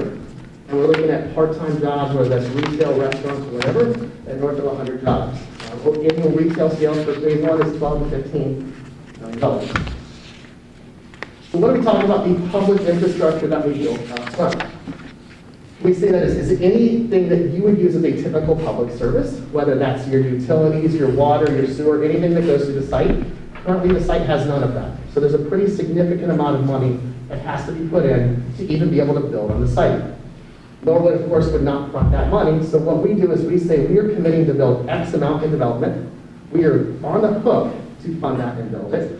And then based on the taxes we would have paid, a portion of that money would go against a loan that we can take out or a bond that we can take out to issue that utility. So right now, the rough utilities estimates as of 2 days ago is about $6.1 million just in utilities that the site needs to be able to be developed. In addition, we have about $5 million in park areas. The factory to garage conversion, which could be a public garage if we wanted to. You'll notice that we're not going to because there's not enough funds to do it anyway. It's roughly $6.8 million. And then the clock tower restoration right now is at $2.5 million without the glass elevator that they asked about in the last meeting. So roughly right now, our infrastructure up front is north of $20 million that has to support this project. What you'll hear us say is, 300 units, why do you need this help? Well, we have to support the infrastructure for the overall development. Remember, this infrastructure that must be put in up front is needed to support 500 residential units, 200,000 square feet of office, all these other amenities. But we have to do it up front, or we don't have a street grid. We don't have sewers. We don't have anything else that makes it work. Could you phase it? Potentially. But then you don't have access. You don't have water to the back. You're going to rip up the roads after you put them in and then go put them in later? Well, it doesn't make a lot of sense. So that's why we have the TIF where it's at today. So what are we requesting for phase one, this reinforcement that you guys saw earlier? So again, the phase one TIF is to help support roughly $20 million in public infrastructure. Well, if we issue a TIF bond, which is taking a percentage of our tax revenues that we would pay over a 30-year span, you can issue about a $9.8 million bond. But after you pay interest and everything else, what is the true value of that? It's about $7.5 million. So on a $9.8 million bond we issue, 7.5 from the TIF can go help offset that. So we as a developer need to either kick out the difference or find another way to fill that gap. So what we're talking about saying is we want a different type of tax abatement, a little bit longer than normal. But at the same time, we as a developer are still probably kicking in a third of the total in our own cash. So right now it looks like about a third in tax abatement, a third in TIF, and a third in PLK taking an additional $7.5 million of our money up front to get this project off the ground. Again, this TIF is necessary because we don't have any utilities currently on the site and there's no infrastructure. We've always heard, we'll just put office building on the highway. Well, that's great. There's no water, there's no sewer, there's nothing to that site. How do we develop the highway without this infrastructure? So yes, we know that land is valuable down the road, but it's not there today until we get the infrastructure in place. Again, the city of Norwood is not physically paying for any of these bills. I want to make sure that's pretty clear to everyone. This is PLK as a company agreeing to build a project of which the city of Norwood is agreeing to allow us to use a percentage of future tax revenues to help subsidize that. So again, we are issuing a bond based on our ability to make tax payments. The city of Norwood is not physically giving us cash for this development. So make sure that's that differentiation. As far as the CRA tax statement goes, so right now Norwood has a CRA. I'm sure some of you may or may not know. But this project, because we did all the environmental remediation by ourselves, qualifies for what is known as a VAP, or Voluntary Action Plan under EPA, would qualify us for a 10-year, 100% tax abatement. By just completing the VAP process, that tax abatement will come into place anywhere there was a historic building footprint, which is essentially the whole site. So what we have asked to do is we're going to continue to go through VAP because we believe that is critical to the long-term success of the site. At the same time, we're going to waive our rights to that 100% tax abatement for that 10 years. In lieu of that, what we're asking to do is abate the taxes on the residential only. This is not the commercial, the residential only for 15 years. So that's 5 additional years. That 5 additional years helps make up some of that gap I mentioned before on what the public infrastructure costs are. But I want to note that technically, it's really not 100% abatement anymore, it's about 80%. And the reason why is we have to take some of that tax abatement to service the interest on the TIF. So at the end of the day, your 80% for 15 years is effectively about 100% for 10, or pretty close to that number. So at the end of the day, we're asking to exchange a 10 for a 15, but the 15 lets us pay interest.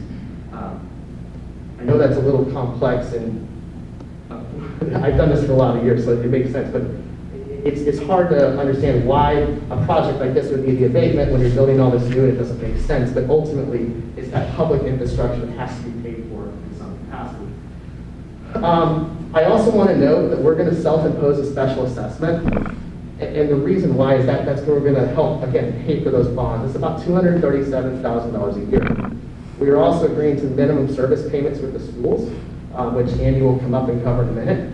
But historically, over the past 10 years, the schools have collected about $120,000 total over a decade, and we're proposing to pay them that every year during the term of our deal. So they have that minimum service payment that's greater than they would receive a 10-year span every year once we're complete during that initial abatement period. So the schools will be there. We're also proposing to make the schools whole. They're much better at that math side than I am. I'll let them come up and talk about that. So what are we going to do once phase 1B is done? We don't need all that additional abatement. So what we're agreeing to do is go to a 65-35 structure, or requesting to do a 65-35 structure, which is very similar to what you see in Cincinnati. So as those new buildings come online, they're no longer 100%. We're going to go to a different, lesser scale where the schools in the city get more money, and that we as a company are willing to offset that cost because we don't need it all once the infrastructure is in place.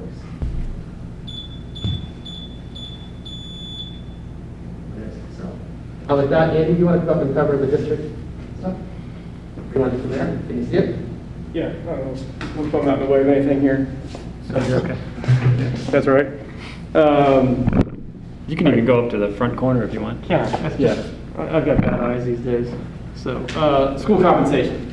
I wanted to walk through this and highlight the dollars that are going to be going to the school districts. And this is the proposal as it stands right now. So, you know, Nick talked about the 30-year 100% TIF, and it's broken out in a couple different phases. So, first phase, which is the phase 1A residential, there's $72,000 a year during the CRA period, the years 1 to 15. And then after that, we flip over to a 65% of what the school district would have gotten for years 16 to 30. And that's roughly about $510,000 from years 16 to 30. And on the commercial side for phase 1, we're at $50,000 a year for the life of the TIF district. So that one's pretty simple. Once what we're calling phase 1B is constructed, during the CRA period from years 1 to 15, we're looking at 35% reimbursement to the school district. And then after that, from years 16 to 30, 100% goes to the schools, and that's about roughly $311,000 a year. What we've done then after that, in our discussions with the school district, is that there's an excess or an additional payment, if you will, to the school district that's calculated based upon the TIF fund at the city. And so when the TIF money comes back and we pay the debt service, we've got this balance that's accumulating that we don't need. And so we are compensating the school district on this secondary compensation payment over one time of the debt service. So if debt service is $600,000 and there's $800,000 in there, they get the extra $200,000, and that happens each year.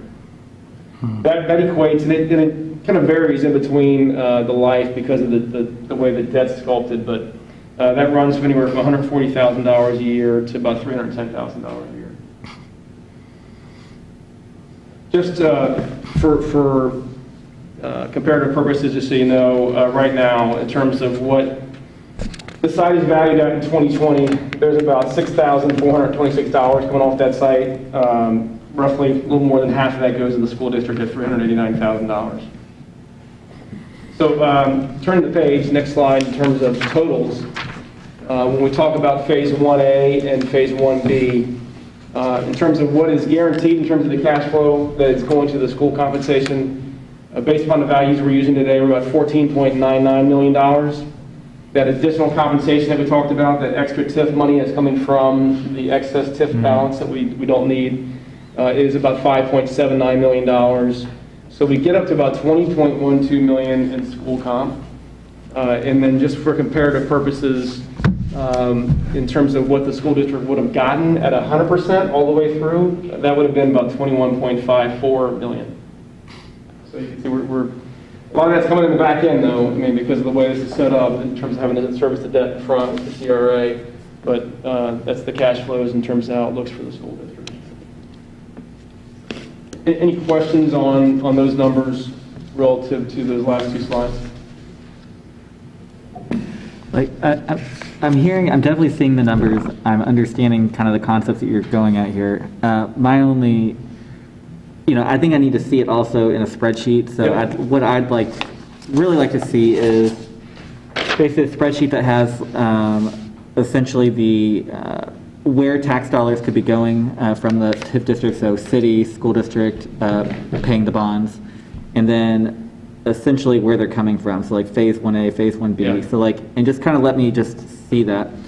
And then also, I think that would probably help. And of course you don't have it now, but after the I meeting. got a hard copy here. If you want. Yeah, it might be good to we see. will. I will send you to Tom electronic version, so you guys can all have it as a committee, and you can, if you have questions on it, happy to sit down and talk about it, or do a Zoom or anything of that nature. Yeah, and then the other thing is, so if there is excess dollars, you're saying it doesn't just sit in the TIF as a TIF balance, it goes to the school district. Correct. So what happens if we need to repave streets in there or fix, just whatever other infrastructure improvements? Is PLK going to then cover that, or is that something that they're going to expect the city to then cover out of our general fund during the TIF period? In terms of maintenance of streets and Yes. those types of infrastructure assets? Yes. Yeah, we would cover that. So actually, as far as I know right now, it's either, we don't know if the city's going to hold the roads or the Port Authority will, but he will be responsible for all the maintenance on those roads during that time period. And that just means sorry to cut you off, but just in the project itself. And this, Within the in my project mind, it itself, means correct, the yes. U of road, the U of the road. Yeah, and then the other part of this is, we've talked about, I know that, the mayor's demanded traffic lights at certain places, or we've had traffic light discussions. Are any of those, we didn't talk about the last one, but are any of those being paid out of that 20 million, No, so what I would say is, yeah, the mayor did not demand, he wanted to make sure we had a good traffic study done on this. But yes, what we did there was we did multiple intersections, so I got my notes here. So what we did an independent traffic analysis. We looked at our traffic, we looked at the Nyer development directly across Robertson. We wanted to make sure we were encompassing all those potential issues. As far as the traffic light goes, it will be funded by us somewhere out of the project. As you can see, there's not sufficient funds to cover it even if we wanted to, so it will have to come out of the project budget. What we have committed to is adding at least one light, potentially two. Right now, our traffic study says the light actually needs to be in Norwood Forest. That's the most trafficked intersection on the way to our site. Is that necessary? I don't know, but what we want to do is check that one down the road. We do believe Park and Forest needs something. The traffic engineers have suggested a roundabout. The city is exploring, can we acquire the land around that, but we just don't know that answer. I would tell you that Park and Forest is probably the most critical intersection based on what I know, and we've also looked at, do we need one for Robertson? Right now, Robertson and Beach does not have enough warrants as a fully built out site right now to put one there. But what we did commit to do is escrow the funds or whatever we need to do in 2 or 3 years and reprove out those traffic numbers if we do so. okay, so not having extra funds in the TIF fund is not going to affect the traffic lights. No, I mean, Okay. honestly, James, the traffic lights cost me $200,000, but if I'm losing tenants, I got to put in a traffic light. If I get a business that says I need a traffic light, we're gonna find a way to put it in. So we're not gonna harm $100 million phase one investment over a $200 traffic light. But yeah, we did provide a full detailed traffic study this city. Thank you. Yeah. If you want to stay there, I'm interested to hear if you've already been given these numbers, or if you thought that the 20 versus $21 million was comparable and it was timing that you were concerned with. So no, I appreciate that, Mr. Chairman, and thank you for inviting me to this meeting to have this discussion. So officially, I can't comment on the numbers because those are active negotiations with Mr. Brossart and the school administration, and this is not the proper venue to be discussing that. I will say that the next step that needs to occur is that the city needs to formally send a letter to the school district asking to enter into a TIF district agreement with the school district. Once that letter is sent and received by the school district, then we're officially on the clock. I think we have 45 or 60 days or whatever to get the language and the verbiage of that agreement in place and either pass it or reject it.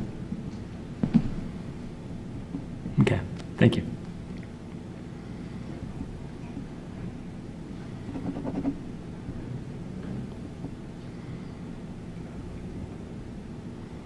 Okay. Cool. John, did you have any more? Oh, I do not. Thank you. Cool. If I have just one quick thing just so everybody's aware too. So again, this is how it works for the city, just so you all are aware.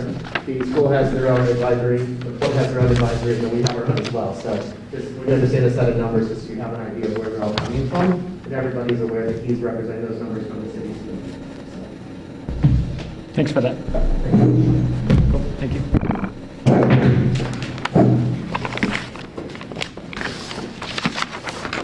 Okay. I'll just give him a minute to take that down before we start.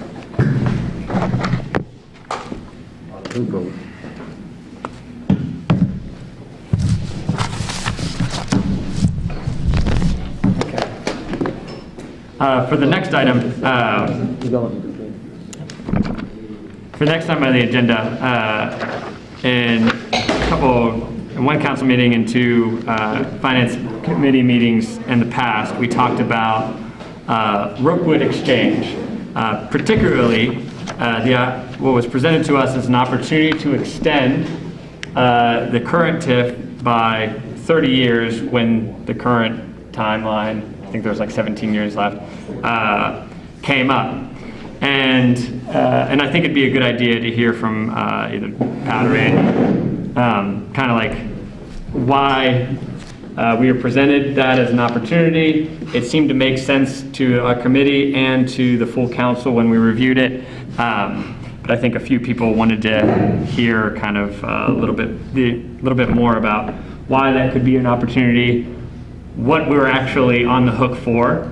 We were told that we could kind of vote to end it at any time. So if you could just kind of run through that fact pattern all over again, that'd be really helpful. So as long as there's not debt outstanding, the city has the ability to cancel any TIF district they want at any time. This was the TIF extension law was passed middle of last year and became effective and said that in any year when you have a TIF district that is generating over $1.5 million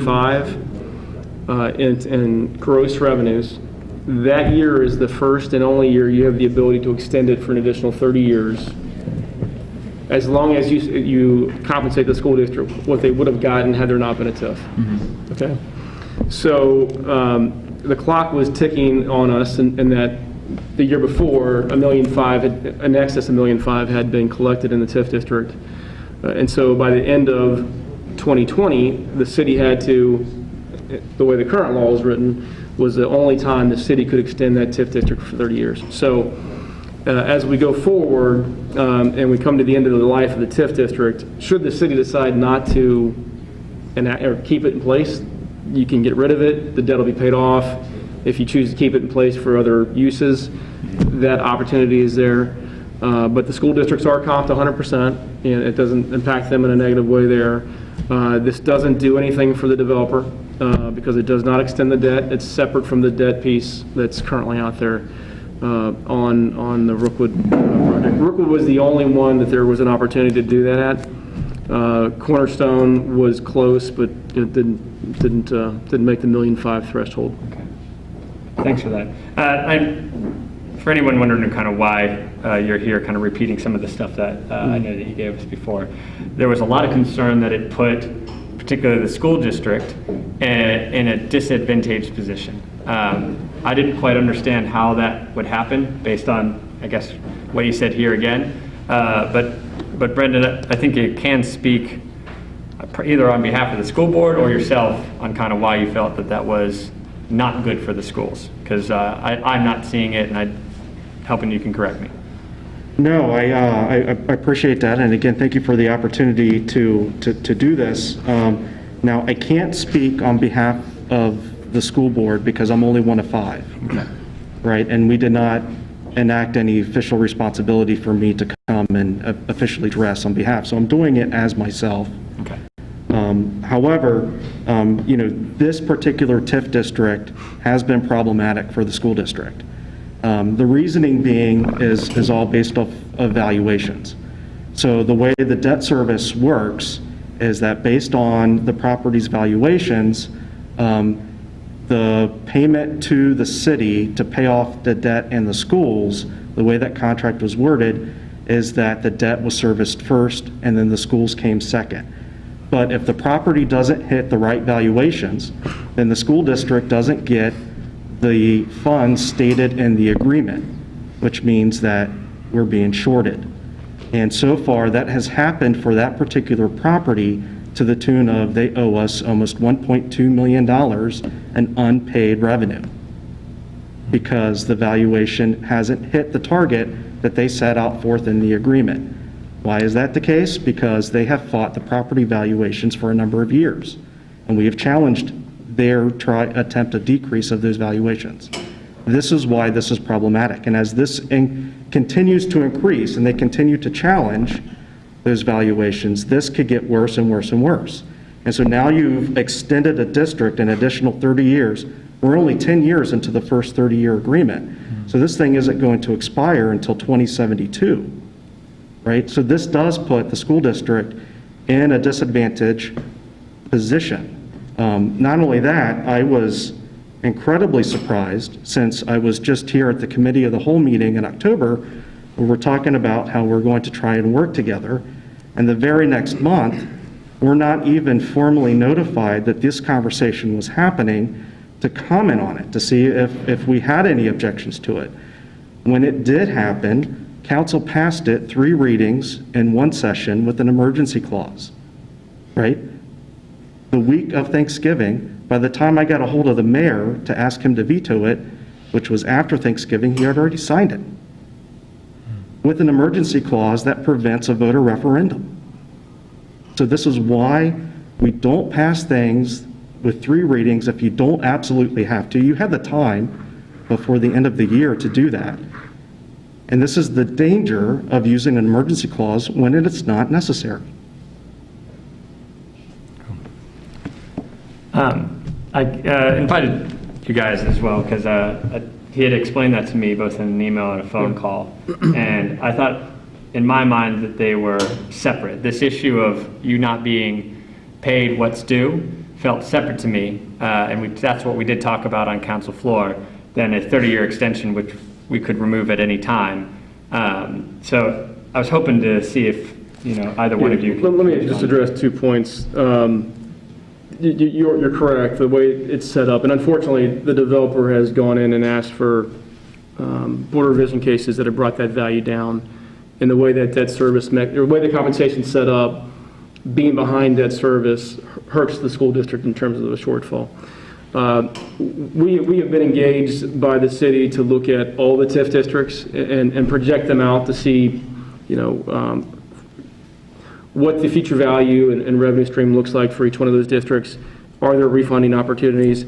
This one in particular, there is a refinancing opportunity that would help with the situation with the school district, as long as there's no more devaluations. That's something that we can't control, but we are evaluating the one thing we can, and that's trying to bring the interest costs and the debt service costs down on that district to get more money to flow to the school district. I just want to make sure we're clear. The extension over the 30 years comps the school district 100%, so that formula is gone at the end of the current term. So it doesn't impact the school district in an adverse way for the extension at all. Now, in terms of legal notifications, I'm going to defer to Pat on that because I don't know, legally what's right. I'll take blame that maybe we should have had more discussion with the school district in some of the meetings we started to have. I had just come on board and said, hey, city, by the way, we've got a clock ticking and we've got to jump on this quickly or else you miss the opportunity to preserve your right to do it. Pat, I'm not sure if there's anything in the law because they're not. There is no legal obligation in this case.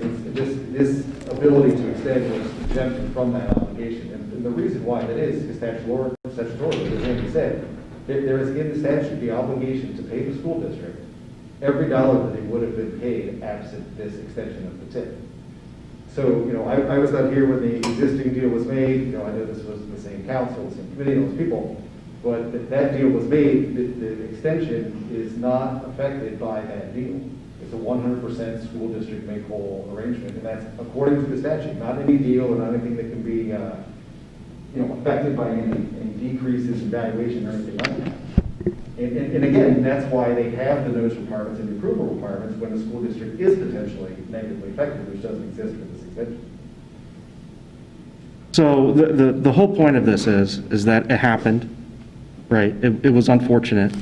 I was not a happy camper. There are others in the school administration and on the school board who are not happy campers about this.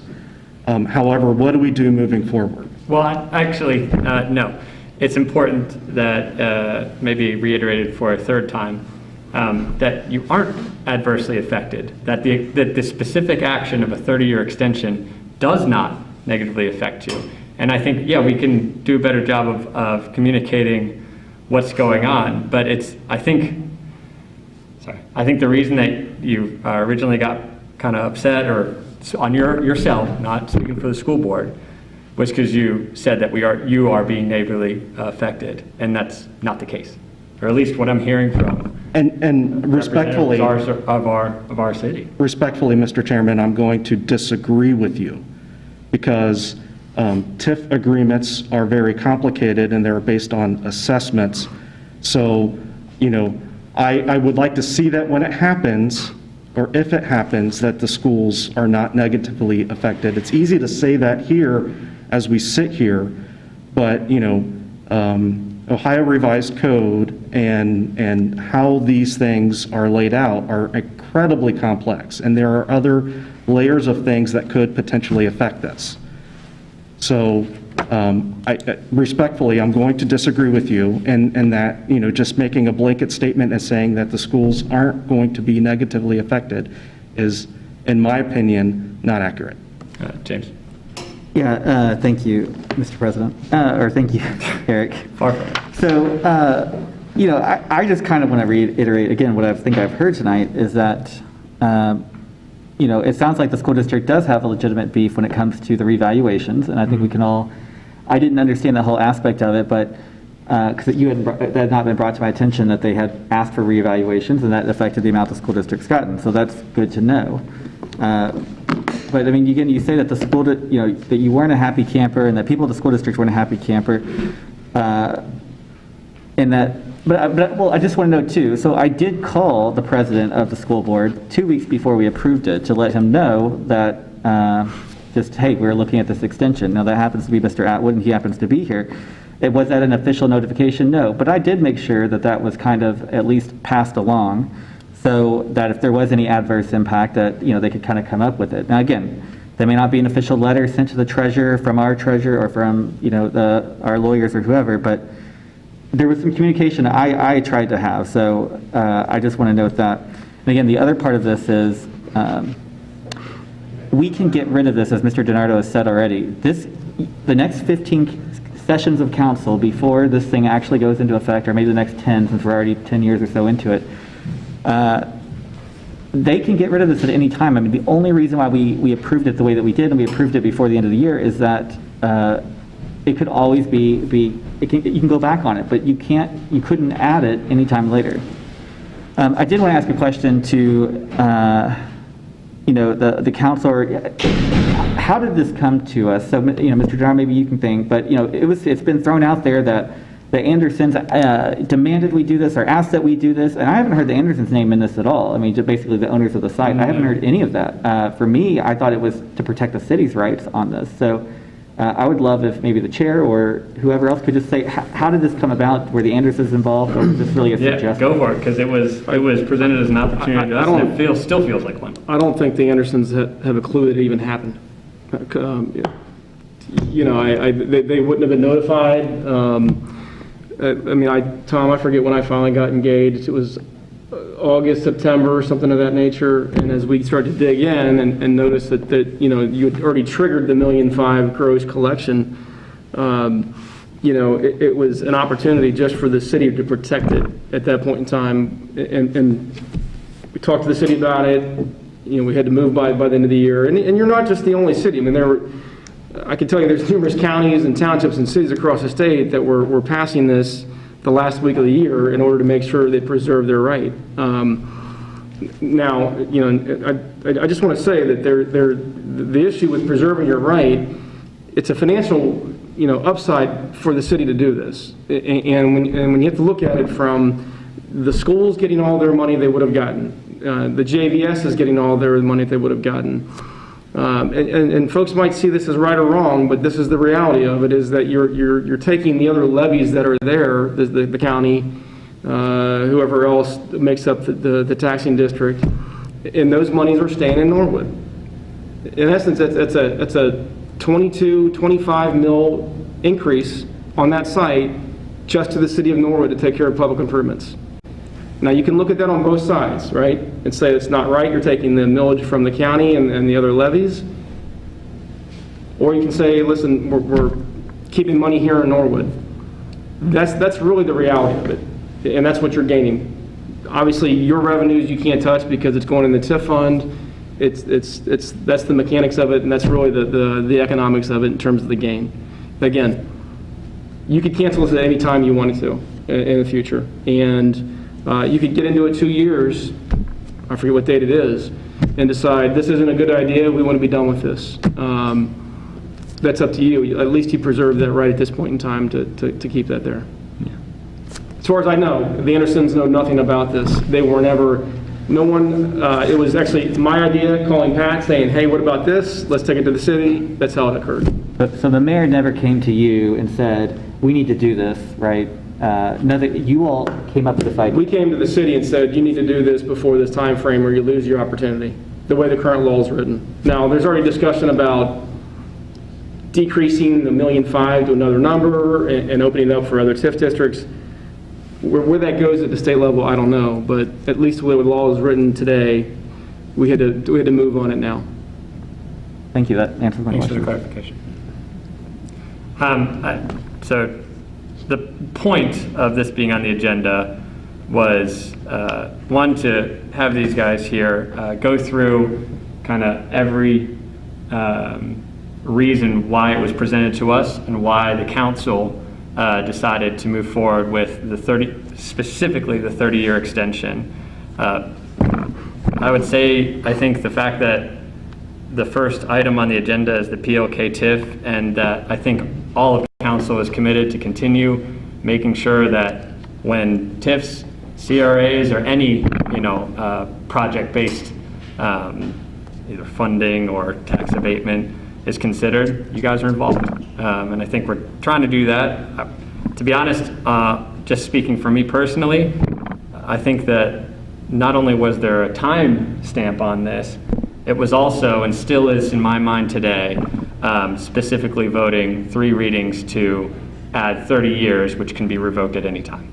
So that's why this is on the agenda and the conversation I plan to have. So. No, that's fair enough, and I appreciate that, and I understand that.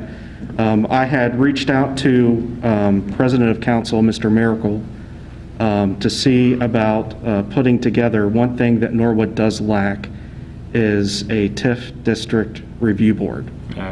And so I think the city would greatly benefit from having both organizations, representatives from both organizations. In my mind, it would be the school district treasurer or their designee that would participate in something like this. Probably something similar from the city administration side that would get together once or twice a year. Because right now we have 6 TIF districts, hopefully soon to be 7. You know, it won't take that much time or effort to make sure that all of those agreements are being honored, right, correctly, and everybody is getting what they should get out of those. I think that makes a lot of sense. You, James, I know Mr. Perry had already done that informally, so formalizing that and putting kind of rigor to it makes a lot of sense. So I'm glad you reached out to him. If I may, we've also been undertaking putting the history together for each one of those TIF districts. And so we were probably halfway through that process, and you know, a lot of other communities we do this with, we share that with the school district, and I think it's a great idea, and so that they know how to look at their 5-year forecast and what's coming in, and it's just a better way to see where values have gone, you know, to your point on Rookwood, not only Rookwood, but Cornerstone. I mean, that's another one. And to have those documents. So, you know, it's taking a little bit of time to get together. Pat and I have a call on one of the TIF districts Friday. But, yeah, those documents are coming along. That makes a lot of sense. Cool. Well, thank you both, and for other members who came in and didn't speak. If you had anything you wanted to add, there's an opportunity, I suppose. But okay. Well, thank you. So, we're done with PLK then, or? In my mind, yes. Unless these guys. I just want to say that the reason that we wanted to come to council with, here's what they're asking for is the package come to the Economic Development Committee, the Finance Committee, just to get a sense to make sure everybody's on board with moving forward with this. So, and it sounds like nobody has any real objections. The schools are, at least it sounds like, close to being able to finalize what those numbers would be. And so, you know, before everybody jumps in and starts drafting 8,000 pages, just wanted to make sure that there were no objections or concerns about the way the financing package was going. I was going to report that way. I wanted to make sure before I had anybody sign anything that I know James had asked to look at an electronic copy of a few things. Just to see some of the, you know, and maybe just I get a text from you to make sure that that's good, or if you had problems, we would email and exchange. But I was going to write the report that we're in concept, you know. And then I had an action of what I need to actually formally, you know, send a request for.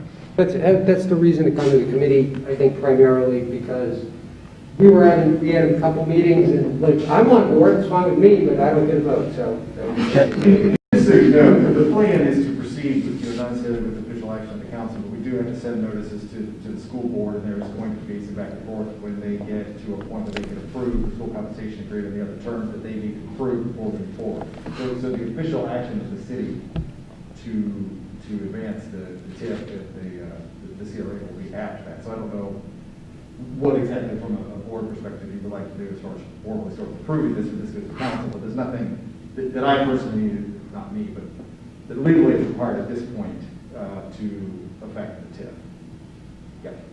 Yeah, no, I would just say, I mean, from my standpoint, potentially in this report, then you might put in there to encourage them to proceed with that letter, you know, that we're good with that. Not that you need it, but just that. Yeah, sure. I mean, that's sort of, I think, the sense here is just that everybody's on board with the general financing plan. Yeah. So, and I mean, I would say, again, you know, of course, from the city's perspective, I mean, it's all about the earnings tax, right? I mean, we all know that.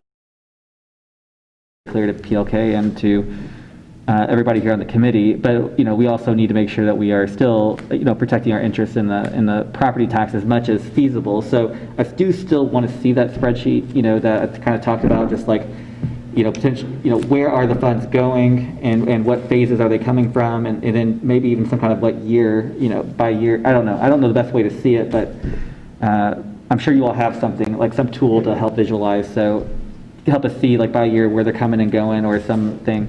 But I would like to get that at least I'd like to have at least one more finance committee meeting once the school district and the city kind of, get this all worked out, and then maybe come back to finance, we review it right before it goes to the full council. Interesting. Eric, if I could, just to get to the point, from the city's perspective, it's all about the earnings tax, and in the past it has been. For Cornerstone, very much. We'll give up this in property tax, and we'll get all this from earnings tax, and the same for, the other ones that we've done. This one, if you just run those numbers, is not going to work. But I think that there's a different issue here. The issue here is here's a giant site that they were asking over $500,000 for that was an active fire hazard, and can we turn that into something very cool and productive, and what is the city willing to offer us incentives to do this? But because on a straight earnings tax basis, certainly on phase one, it's not going to be the same kind of math as you get at Cornerstone or you get at Linden Point. It's not even close. It's a different kind of calculus. But I think that having the numbers helps to be able to say exactly what that's going to be. How much is the city going to forego in property tax versus the benefits we're going to get is absolutely the calculus you need to do from a financial aspect. But I just wanted to warn you, don't think, we're going to get $4 million a year in earnings tax out of this project. We were not. Yeah, well, maybe we can talk about that for a second. So, definitely that's true, especially in phase 1A and 1B. So phase 2 would be the office and hotel. Is there anything that we can kind of insist on in the agreement, like that, we want to see X number of dollars in earnings, like by the 7th or 8th year or something? Is there anything that you all have done in the past that we could potentially think of to make sure that we're kind of protecting ourselves in that sense? We have done, how long is it going to take you to get this office building built? And if it's not in by this date, the developer started making penalty payments. I think it had started at $10,000 a month or something like that. The hard part there is, and we kind of had, Linden Point was sort of kind of structured that phase 1, phase 2, and here's what we expect it to be, but the market didn't sustain it. And that, I'll just tell you as a practical matter, that's going to be almost impossible to do, to say that, okay, we'll do this TIF, but if you don't, but we're going to need an office building that generates this much revenue in phase 2 by, 2028. Things are going to change, and there's no way to. I'll just, as a practical matter, there's no way to. Even if PLK would agree to that, which I think would be hard to do, something we're going to change, and what are you going to do? Unravel the TIF and make them, come up with the $10 million, the $10 million in incentives to cover that. I'm just, as a practical matter, that's going to be really, really hard to do, and it's going to be really hard to negotiate in the kind of timeline they want. I understand where you're going with that, and that's what we want to see, but I think that the calculus for this is a little different than, are we going to do a TIF for a parking garage to build an office building on the interstate? This is a different kind of project. Yeah, that makes sense. I just want to, again, the goal of that kind of conversation, again, was just to figure out how can we best structure this now to protect us in the future and protect the city's interests in the future. And I agree with you. We don't know, especially with this 2020, with the previous year in COVID 2020, we don't know where we're going with office. We don't know where we're going with hotels. We just don't know, and that's really it's our bread and butter. And in most cities, like bigger cities, I think that's a huge thing. So if there's anything, Mr. Moore, that you think of, like in the meantime, while you're thinking of this, I would love if you could reach out, suggest anything. But I understand where your head's at, and I appreciate your. Thank you. Okay. Thanks, everybody. Good. Thanks. All right. For the three of us, or anybody who wants to stay, we're doing the financial review of the fourth quarter of 2020. I thought last time we did this, it was a decent run through. No one seemed to object to, and the way that we went about it is we looked at revenue report, although we did have Mr. Maloney here, he wasn't able to make it. We went through kind of I chose the expense report current year because it has the kind of like the encumbrances, unencumbered balance, percentage used, and it made it kind of easy for us to go through and see anything that we wanted to talk about. And the takeaway, or kind of what you guys have questions on that we collectively can't answer, I'm going to be taking notes, and I'll just ask the relevant kind of either person or department, just like we did last time. We had a few carryover for Mr. Stitt, our auditor, for Chief Kramer, the police chief. So we'll just do that again. If we can't answer something, you guys say, hey, that's curious or interesting, I'll log it, and I'll report back. Probably at the same time that I finish this report and email it to you guys. That make sense? Sure, yes, it does. Oh, and like I said, we won't be doing a bank rec. We didn't last time. We won't this time. We need to, and actually it's part of the what the state wanted to see it, but we can't today, so we're just doing the next one. Okay. All right. So I don't know if you were able to print it off, but you know the auditor department sent probably about a week ago the year-end reports. So kind of like last time, just going through and looking for either highlighted or items or percentage variances that you were surprised at or wanted to know more. So I printed, or not printed off, but I have pulled up here. I mean, I guess the cash report might be a good one to start with. Sure, I can switch. Yep. So, the cash report, just for everybody at home, it just shows an overview of each fund. So just one line per fund. We've got maybe somewhere between 80 and 90 funds, I think. But it has the beginning balance at the beginning of the year, how much revenue we had year to date. It also has month to date, but it's not as relevant for this end of year. How much revenue year to date, how many expenses year to date for the whole year, and then what the unexpended balance was. Right. In any encumbrances, right? So, the general fund, as we look at it, I mean, it was a really good year for the general fund. So the general fund, we started off with $4.6 million. The unexpended balance, which basically doesn't account for encumbrances, it's 7.1. But if you count for the encumbrances that the auditor's office has been really diligent in getting rid of ones they feel like they don't need. So there's still 700,000 or 693 in encumbrances. So a lot of those are still going to be used. So it makes the ending balance 6.4, 6.45, somewhere around there, $1 million. So I think we've got to kind of consider, and this is where I hope the auditor does an auditor's report this year. He didn't do one last year. So he normally does one at the end of every year, and it really provides, and usually in that report he talks about some of the one-time things. So last year, some of the one-time things, we did have a small increase in earnings tax, but it's fleeting because we just don't know, we've talked about this, we don't know where earnings tax is going. As soon as that state exemption ends, and all these people that are not working in the Paycor Tower, not working anywhere else, those people are back at home, they're staying at home permanently, and that exemption ends. They're paying their earnings taxes to where they live, or if they live in a township, most likely they may not pay any earnings tax at all.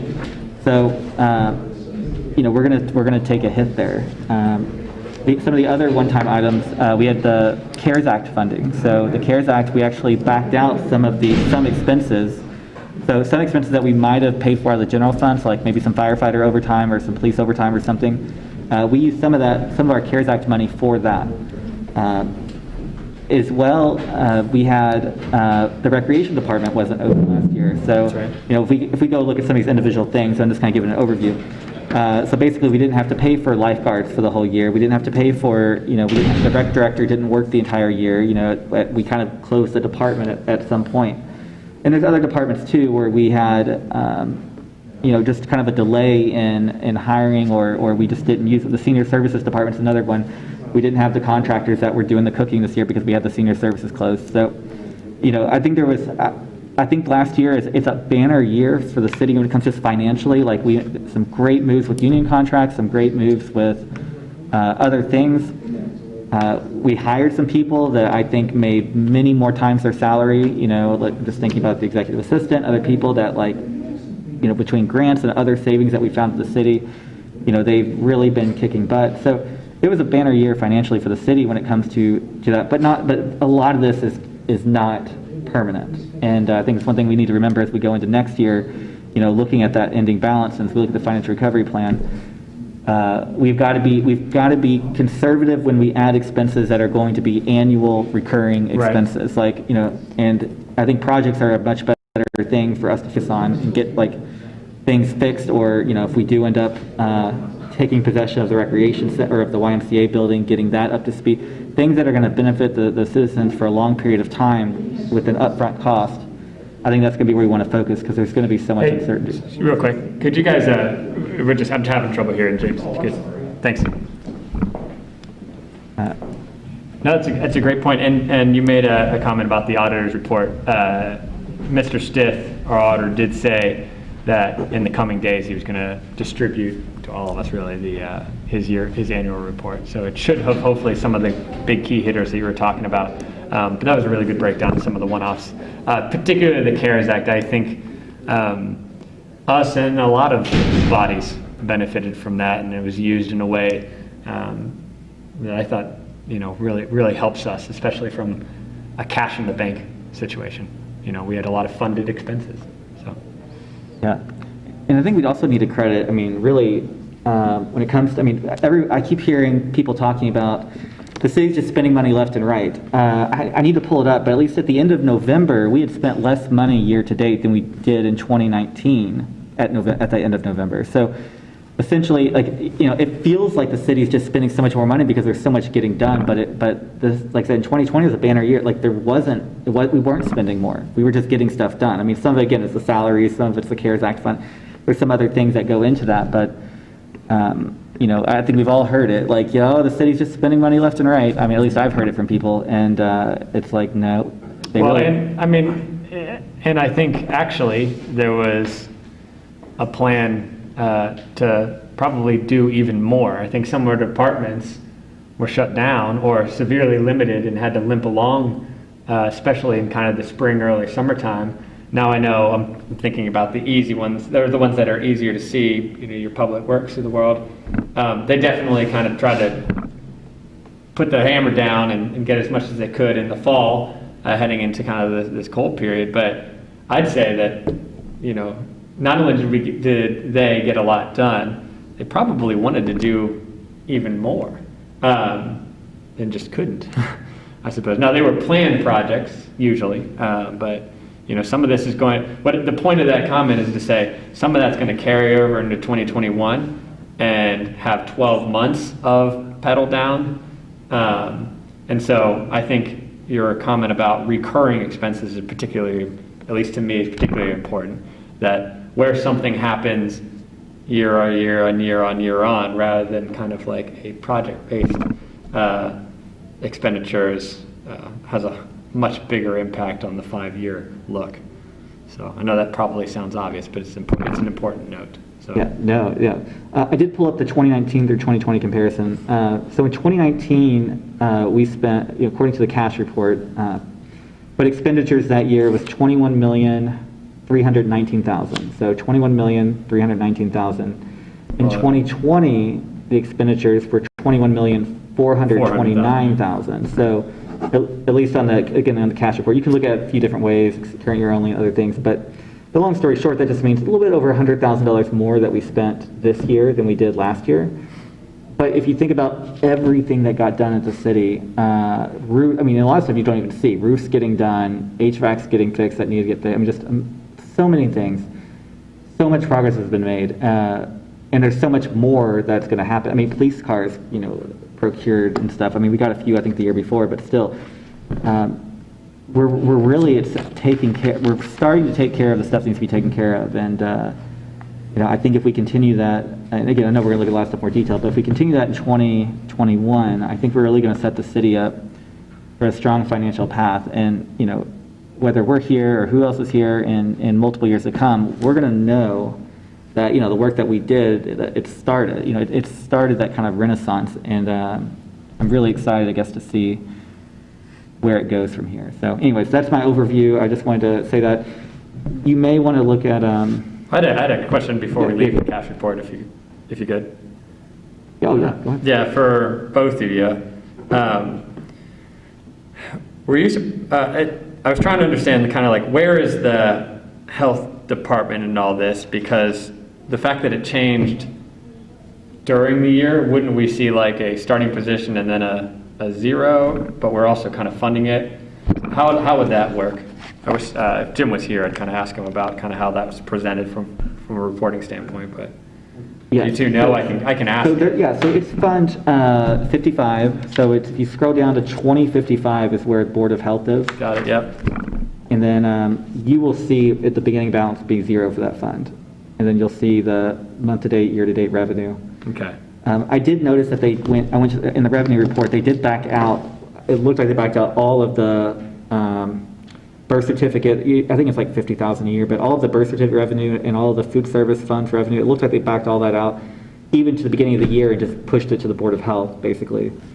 And I forgot when we even started. Did we do that in the middle of the year? Did we? Yeah, it was at like I thought like the beginning of COVID time, so it was like some spring or something. It looked like they moved though all of the revenue that we would have gotten health-wise. So everything you see basically in the 2020 like revenue report, it's all stuff that is going to carry forward. None of it's stuff that we're not going to get any more after that year, at least for the general fund. But the Board of Health fund, 2055. Thanks for answering that. So I mean, a couple of the key funds that I think that we should look at on here, if you just take, but like the water fund, so that's at the end here. So water 50/50. Yep. Yep. It's your final page, John. 50/50. So that we had beginning balance about 1.8 million.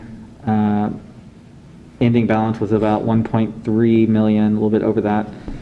That's one where we just, I think we should make sure we keep an eye on. We probably should dig in deeper at some point, ask the auditor too, to make sure that, what's getting, essentially to ensure that we're on a sustainable path. I mean, I think some of that could be that, I think we spent $200,000 or $300,000 on some high-tech studies of the water system. So that could be part of it, why we're so much lower than the beginning balance. But I think that would be a good place, I think, for us to. Yeah, I heard chatter of there being kind of like a cost benefit, napkin math, I suppose, of putting smart meters across the board and that being able to fund itself over a certain period of time. I don't know if that's necessarily the auditor's job to answer that question, but in the same vein of kind of how did we drop over 400? What did we get for that drop? It might also be asked, have you considered this sort of thing?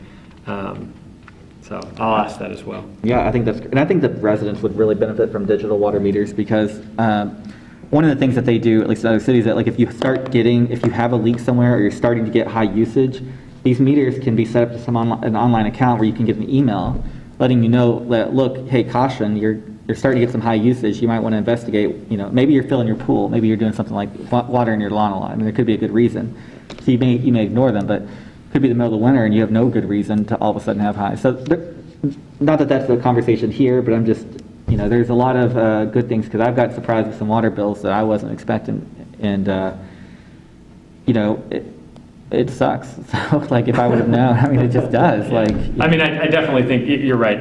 We're trying to focus on just like our financial reports, but I think there is a connection between kind of what we spent on in 2020 and, hey, Jim, in your opinion, where does that expenditure set up for 2021?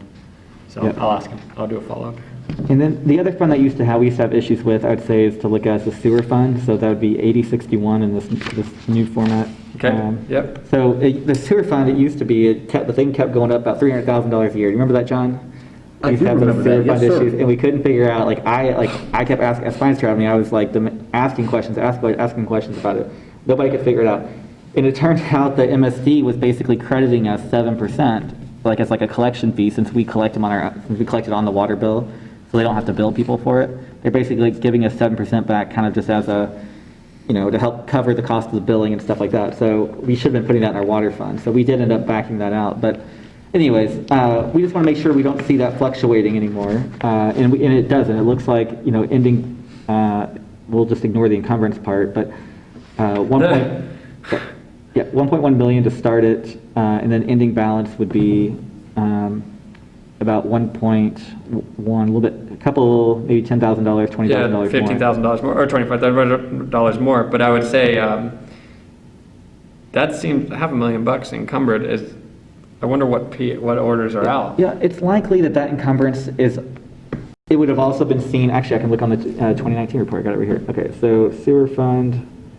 Would that encumbrance have been, so yeah, so last year there was, at that same time, there was a 400, so we ended with $1,160,000. Yeah. And then there was a $427,000 encumbrance, so the actual ending balance on paper was $733,000. Yeah. So essentially, I think those encumbrances happen every year just due to timing. So probably bills that need to get sent to, MSD.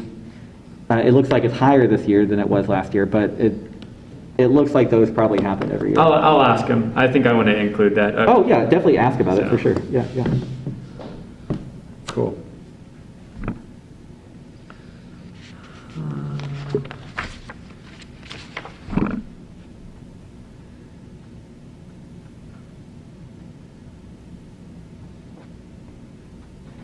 But those are the ones that I kind of wanted to point out, just make sure that people, Well, they're either large or not a TIF.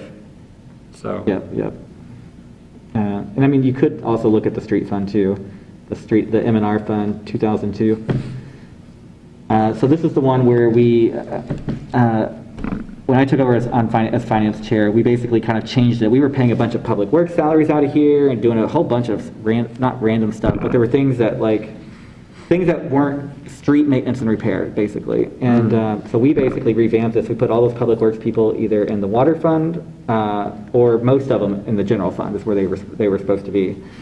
But anyways, long story short about it is, so then we were getting, that's $700,000-800,000 a year that we would get in revenue that could now actually go to street repaving. Well, this last year we started with $1.27 million, so $1,271,000. Our revenue year to date was $853,000, but our expenses in that fund were only $347,000. So our actual cash balance end of year is $1.7 million in the street M&R fund.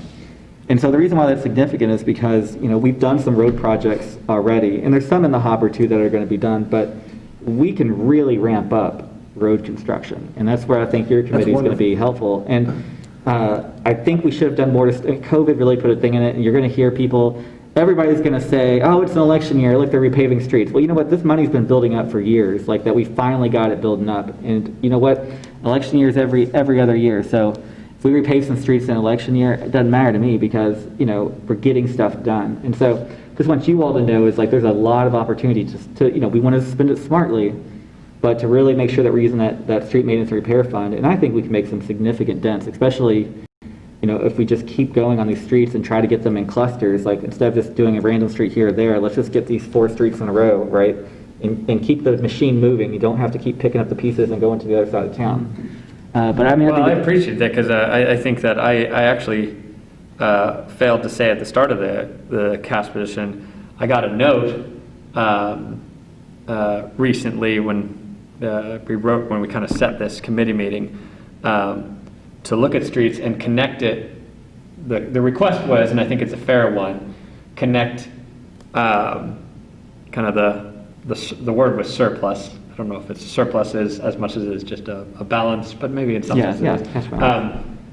From you, Mr. Braden, to potentially council kind of being on board with a resolution around Montgomery Road projects, because Montgomery Road obviously has a lot of the bumps, particularly around bus stops, and I wondered if some combination of your committee and this kind of the thoughts around Montgomery Road planning could utilize that 1.7, what was it? 1.7 million bucks that continues to grow. So yeah, if you could just kind of keep that in mind, that I think there's a natural connection between, hey, because of COVID and 100 reasons, we didn't spend or do all the roads we wanted to do. Let's kick 2021's butt, with your committee, and then bring in and consider Montgomery Road in this plans. I appreciate that. Thank you. Yeah, the only thing I have to add, after reviewing this, is just how excited I am, and it's because of the work that you've done here, and I appreciate that. And Mr. Bonsall, I just remember in my recollection starting with Mr. Sanker, and then you took over the finance, and then it's just a penny pinching that, and not really that, just starting with moving funds from the streets fund and moving like the lighting and the things like that you just mentioned. It's those things like that that's brung us, and many, many more, that's brung us to where we're at. I'm very proud of that, and I appreciate you too, the input that you guys put in. I feel like I'm sometimes just sit here and I appreciate you guys, and this is a very exciting and. Well, that thing he was just talking about was before me, so that's the council, James. Mr. DiNardo, I appreciate that, but I disagree, man. I think you're doing a great job, and it's the collective, that we are doing here. I think you're doing a great job. So cool.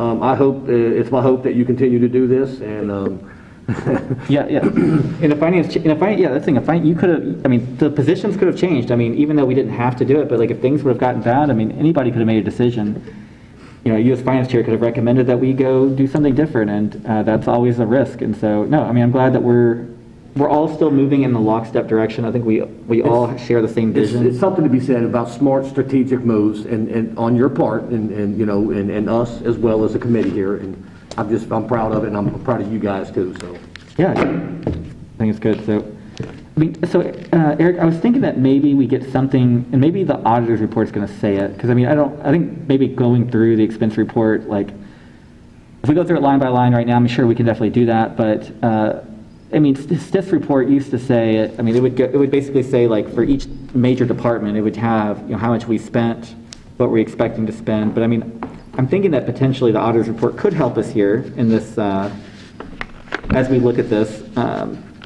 And then I also wanted to tell you too, so as we're looking at the financial recovery plan, I know there was some concerns about whether we don't have an ordinance exactly passed, so we can't put it in the recovery plan about dispatch. Well, I think we can go ahead and build the dispatch changes into the recovery plan. I think that would be fine. We don't know if it's going to pass or not. We'll see, but we all know, we've heard that the mayor has a statutory authority to do it, and then Hamilton County will just bill us monthly. Like, we won't have a special agreement, but they'll just bill us at the rate that they're billing everybody else, the $5 a call. So we know that can happen, and we know the mayor doesn't necessarily need our consent to do that.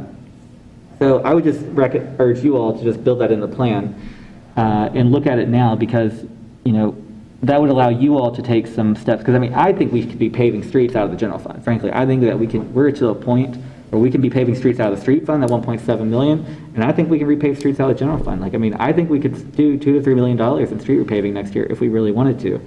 And it's going to take, maybe when I say next year, we could start the process next year. We're not going to probably get all of that done by the end of next year. This year, we're 2021. We're not going to get all of that done this year, but I'm just saying, I think we need to be aggressive, because I think that's what the citizens want. We all know that streets are the thing. So I think connecting, and the reason why I say all of this is I think connecting the reduction in cost that we're spending on dispatch, even though we have people online lying about, council members that are lying about the number of positions being created. It's very shameful, in my opinion. But we can show directly the savings on dispatch, and we can show exactly where some of that goes to 311. A small part of that, yes, does. But we can put a bigger portion of it into literally street repaving. And so as you're making your discussions, Eric, that kind of how, as you discuss and you try to exert your influence, I would just recommend that we get some street repaving, or we really start doing some stuff in the general fund like that, because we've got to catch up. I would like to just add that, being part of some of the meetings at City Hall, they are being very aggressive with this street. We just got our street plan, the ratings back that's came in. Yeah. That's came in, that's finished, and that's a really helpful tool. So I've been involved in some meetings where Mr. Tom Perry and Victor or Mr. Snyder or Mayor Snyder and others, Mr. Murphy, and been involved in Mr. Zimmerman. They are being very aggressive in these streets, and they're attacking them worst, and so just assure you that I believe that they're very aggressive on infrastructure in this community is happening right now. So, but not to say that we can't do better. Always, no, that's good to know. Always we can do better. Cool. And we're going to strive for that. Yeah, no, I appreciate it. I just want to make sure that council does everything we can to financially put the dollars there, so that we can say, look, administration, we've got this. That's really the administration's job to actually pay the streets right, but I want to make sure that plan has as much dollars wherever it comes from, because I truly believe in we can do it, we have the money to do it, and let's just get caught up and get it done. And then we can just say, guys, no matter what, job well done, like we did it. And whatever the next people do, they do, but we did it. And, Yeah, you have done a good job. We all. Oh, yeah. Absolutely. So anyways, Great job. Yeah. Cool. Well, then maybe what I'm hearing from your recommendation is we went through the major elements of dollars in bank. So from an expense reporting, let's table it until we all hear Jim Stith's or Mr. Stith's report, and then we could just kind of do a review round 2 at our next finance committee meeting, because I kind of want to hear you. Yeah. I'd agree with that. Okay. Perfect. Yeah, it was good. I will follow up with those 2 questions on the water fund and sewer fund. I'll kind of have a couple rounds, as I probably will have to anyway, in early Jan, for not just the capital improvements plan, but the plan itself. And yeah, I guess I'll echo the sentiment that, hey, let's have a very concerted effort, particularly out of the street fund, but potentially out of the general fund as well, because that's where the plan is going to be talking about, for, pressure, I guess, pedal down. But yeah, there's no argument around the street fund, but maybe I'll talk to them about kind of the general fund push. That sounds good. Yeah. I mean, and the thing is too, just you have to remember that, I mean, if we spend, and I'll just say this here, but we just need to show that these the surpluses that we have, that we've got plans to use it for the citizens. And I think, if we keep just letting the surplus build, which is good. I mean, it's good that there's savings in the bank. There's a risk that, things or rulings or judgments can come in later and take some of that from us. So when it comes to just our bargaining power. So I would just recommend that we make sure that looks good. But again, I'm not chair of finance. So, I mean, you're in the position to really have those discussions and have that influence, early on. So I think you understand what we're kind of looking for. I do. And I'll absolutely talk about it kind of in those 2 phases. Number 1, obvious streets, puts pressure on. Number 2, where are the opportunities for general fund push? Great. Thank you. Cool. Well, that's it for me. Just to kind of before we leave, I just want to run through exactly kind of what you're going to see in the report. I want to take some time and kind of write it up because there was a lot here. But for the TIF framework around PLK, some of the asks around for the report will be discussion that kind of you had, Mr. Bonzel, around kind of what does the city want to see.